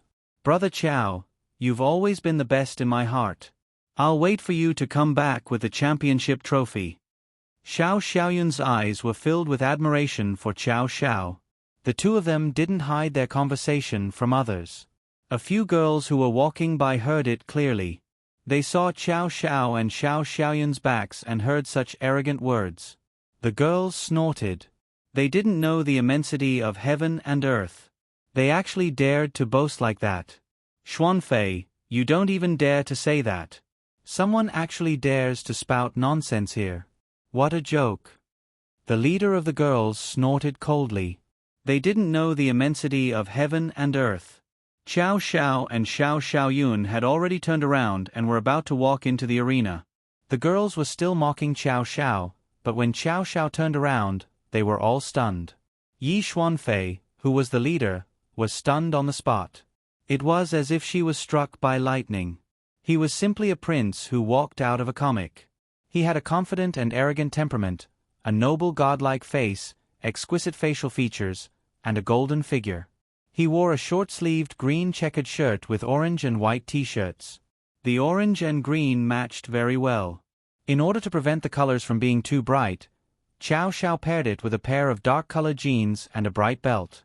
Not only did Chow Zhao's top wear 2 pieces, but the orange t-shirt inside was also designed with gray edges at the collar, cuffs, and bottom. The entire set of clothes looked richer and more three-dimensional. This year, the handwritten English alphabet was very popular. The words embroidered on the white t-shirt were exactly the handwritten English alphabet. There were 2 large pockets on both sides of the pants. This was a classic element of hip-hop clothing.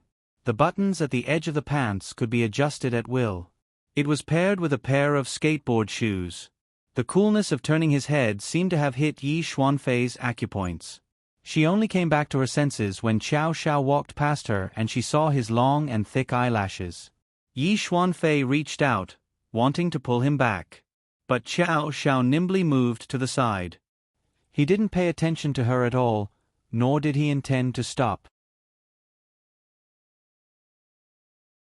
He walked straight ahead with Xiao Xiaoyun. Another girl beside her stuttered, "Is this a god? How can there be such a perfect boy?" Yi Xuanfei suddenly felt that this girl was an eyesore. She didn't like what she said. It was as if she found a treasure that was coveted by others. She said coldly to the girl, "Didn't you say that he was arrogant just now?" This girl seemed to be very afraid of Yi Xuanfei. She immediately came back to her senses and said with a smile, "I was just saying it casually. Don't take it to heart." Yi Xuanfei snorted. "Let's go and take a look." The few of them followed Qiao Zhao's footsteps. Qiao Xiao and Xiao Xiaoyun came to the signing place and took their number tag. Coincidentally, it was the same as last year. He was still number 15.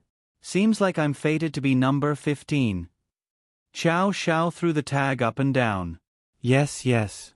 Brother Qiao, you must take back the championship on the 15th of this year." Yi Xuanfei followed Qiao Xiao to sign. She was number 18. She was very satisfied with this number. She looked at the signature in front. Number 15, Qiao Xiao. He was indeed very handsome. She took her number tag and walked in front of Qiao Xiao and Xiao Xiaoyun. She took the initiative to reach out her hand to Qiao Xiao. "Hi, Qiao Xiao. My name is Yi Xuanfei. Let's get to know each other. I'm number 18. Qiao Xiao and Xiao Xiaoyun lowered their heads and were talking about something. Suddenly, they heard a voice and looked up. A woman was wearing a tank top that revealed her navel. It was tight at the top and wide at the bottom. She also had a pair of skateboard pants. The smooth material was a combination of several colors. There were 2 white lines on both sides.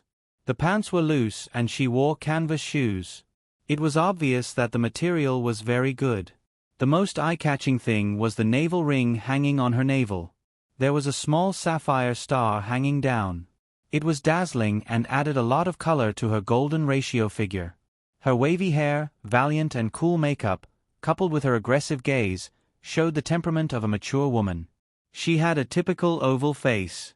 Her chin was so sharp that it could poke a hole in the table. Her eyebrows were delicate and her cheekbones were slightly high. Overall, she looked very beautiful. However, she wasn't Qiao Zhao's type. He couldn't help but compare her to Yan Ran. He only had one word: vulgar. What caught Qiao Zhao's attention the most was the thick purple aura coming out from the top of her head. How come there were so many experts in Zixuan? He had met another one. Qiao Xiao felt that the sapphire star was familiar. He took a closer look. It seemed to be the same model as the one in the storage room on the 2nd floor of his house. He had played with it for a while. The blue star was slightly smaller than a fingernail, but it seemed to contain infinite energy. Under the light, it was like the reflection of starlight into the ocean, revealing a cold light. Uncle Wu said that it was an unactivated array core. It was said that it was made from the crystallization of an ancient beast's inner core. The energy inside was heaven-defying. He didn't know what kind of array core it was, but he didn't expect to see a replica hanging on his navel. Disgusting. Qiao Xiao pretended that he didn't know and only treated her as an ordinary person. Qiao Xiao was already familiar with this kind of girl who took the initiative to be friendly. He whistled and put on his charming smile. He replied, "Hello, beautiful. Nice to meet you."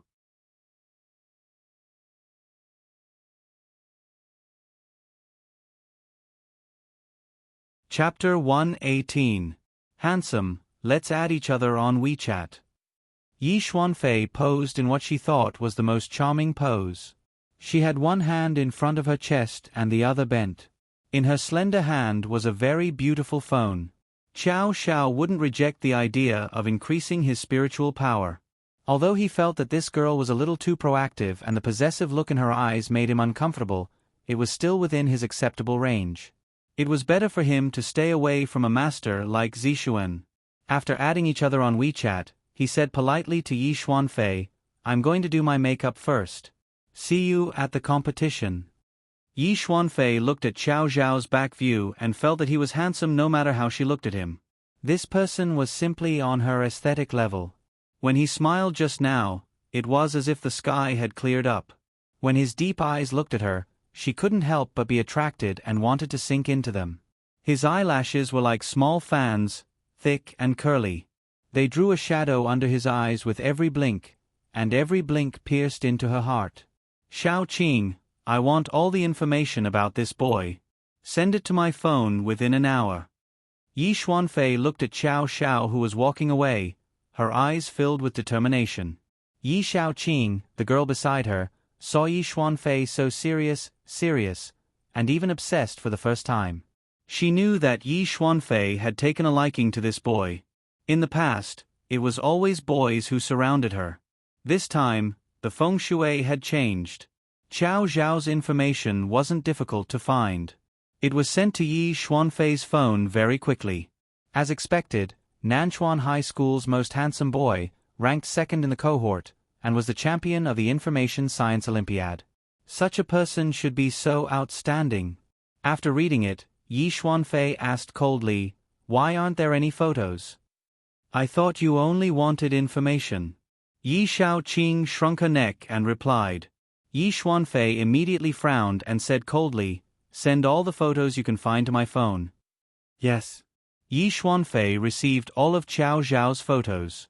Every one of them was exquisite, touching, pure, wild, playful, and serious. She had seen many photos of celebrities, and some of them were good-looking, but she had never seen anyone like Xiao Xiao who could steal her soul. "Xuanfei, the competition is about to start. Come quickly." Yi Xuanfei put away her phone. She had set her target and said confidently, "Let's go." When he arrived at the arena, Xiao Xiao had already put on his makeup and was sitting on a chair waiting for his number to be called. This time, Xiao Xiaoyun gave him a youthful look. His hair was all wrapped up, and the ends of his eyes were hooked, matching the decorative headscarf on his head. He was especially eye-catching among a group of people. Yi Xuanfei saw Xiao Xiao the moment she went over. Everyone else seemed to be supporting him, unable to cover up his halo. The people around him were also dressed very flashily, or even weirdly. But Yi Xuanfei's eyes couldn't help but wander around Xiao Xiao. Not only her, but most of the people around them were looking at Xiao Xiao. Xiao Xiao was used to being the center of attention. He was very relaxed and had the aura of a superior. He sat there, not very upright, but this casual posture made him look even more casual and at ease. Yi Xuanfei walked to Xiao Zhao's side. She didn't have to say anything. Xiao Qing had already helped him get a seat. Yi Xuanfei naturally sat beside Xiao Xiao. "Hey, is this your first time participating in a street dance competition?" Yi Xuanfei took the initiative to talk to Xiao Xiao. "No, I participated once last year." Xiao Xiao looked at the contestants on the stage and answered absent-mindedly. "How were your results last year?" Yi Xuanfei stared at the side of his face, making Xiao Xiao a little uncomfortable. Xiao Xiao turned around and glanced at her. "Don't the contestants on the stage look good?" He meant that she didn't have to stare at him. If it was a more conscious woman, she would definitely be embarrassed to continue staring. But Yi Xuanfei wasn't an ordinary woman. She stared at him without hesitation and said without hiding anything, "They're not as good-looking as you." Xiao Xiao didn't say anything else. So be it if she looked. But he didn't have a good impression of this kind of girl who didn't know her place. Soon, it was Xiao Zhao's turn to go on stage. He jumped a few times below the stage, turned his head and arms, and walked up to the stage in a big stride. Everyone's eyes lit up. He was like a natural light, the brightest star wherever he went. After the self-introduction, Xiao Xiao started his performance. He started with a robot dance step and a few continuous chest vibrations. His waist seemed to be separated from his chest. Xiao Zhao's waist was thin to begin with, and at this moment, it was even more resilient. With a roll on the ground, the atmosphere of the venue was stirred up. Then, the electric current in his arms, the electric current in his muscles, and the continuous vibrations. Qiao Zhao's entire body seemed to be electrified, perfectly matching the music. Then, he did a handstand and fixed his head, doing a Thomas's circle in the air. Wow! The difficulty was too high. Screams instantly erupted and rushed to the stage from all directions. The contestants' performances on the stage would be shown on the big screen at the entrance.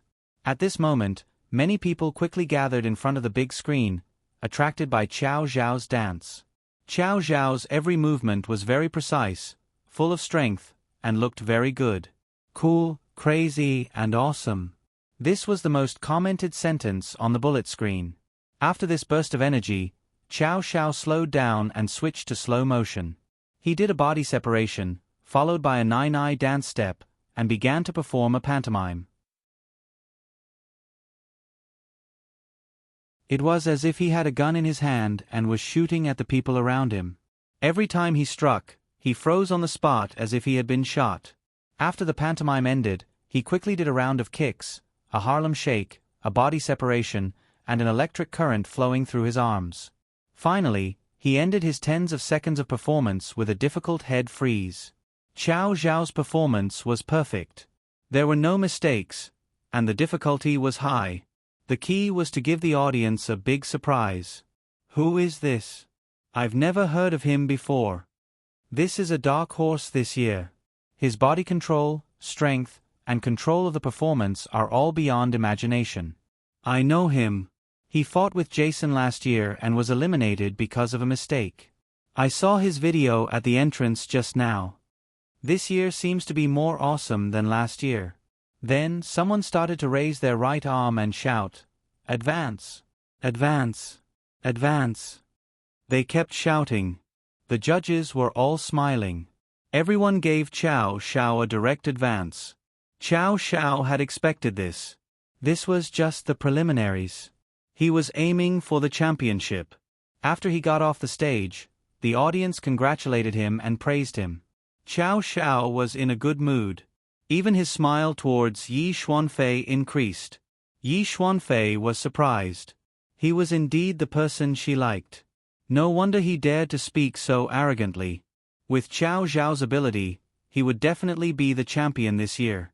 However, she still had herself to compete with Qiao Zhao. At this moment, she didn't feel any jealousy. Instead, she looked at Qiao Zhao with admiration. If it was Qiao Zhao, she would be willing to be second. After the competition, Qiao Zhao wanted to leave. Yi Xuanfei stopped him. "Watch my competition before you leave. The championship is either yours or mine." Qiao Zhao heard this and stopped in his tracks. He looked at Yi Xuanfei, who was walking up the stage. Her flamboyant steps, sexy figure, and beautiful face immediately attracted many whistles and screams. Qiao Zhao didn't intend to stay for long. He stood at the side of the stage and waited for Yi Xuanfei to finish her performance. He wanted to see who was going to compete with him for the championship. Yi Xuanfei's breasts were big and firm, and the whistling below was incessant. Her small waist that was exposed outside was crazily twisting, and electric current covered her entire body. The navel ring constantly flashed with blue light along with the movement of her body. It was so sexy that it was about to explode. Qiao Zhao could tell at a glance that this was a treasure that could attract spiritual energy. The surrounding audience was stirred up by this sexy beauty. The place was filled with hormones. All the boys rushed to the side of the stage. It was comparable to the commotion caused by Qiao Zhao just now. Following which, Yi Xuanfei swung her arm and her body quickly bent backward. She started to move in slow motion. After changing her speed, her small waist bent backward at an incredible angle. Her head was facing the opposite direction of the ground, and she kicked one leg in the air twice. Then, she flipped over and did a ground move. Her legs were wide open and her whole body was on the ground. Then, she retracted her leg and stood up. Her legs were together and one of them was bent. She raised her right hand and pointed to the sky, completing her performance. The people below went crazy, especially the boys. Advance! Advance! They waved their fists. During her performance, Xiao Xiao saw the purple aura above Yi Xuanfei's head shaking. She must have used the purple aura to help her. He couldn't deny that she danced very well. It seemed that she was indeed a strong opponent. Yi Xuanfei also successfully advanced. Like Xiao Xiao, she wasn't particularly surprised. She felt that it was a matter of course. After the performance, she looked around. Xiao Xiao's figure was already gone. She smiled in her heart. As long as they watched her performance, there was no one who didn't fall for her. So what if he left? She believed in her charm. As expected, she was looking for Xiao Xiao and the other boys were looking for her.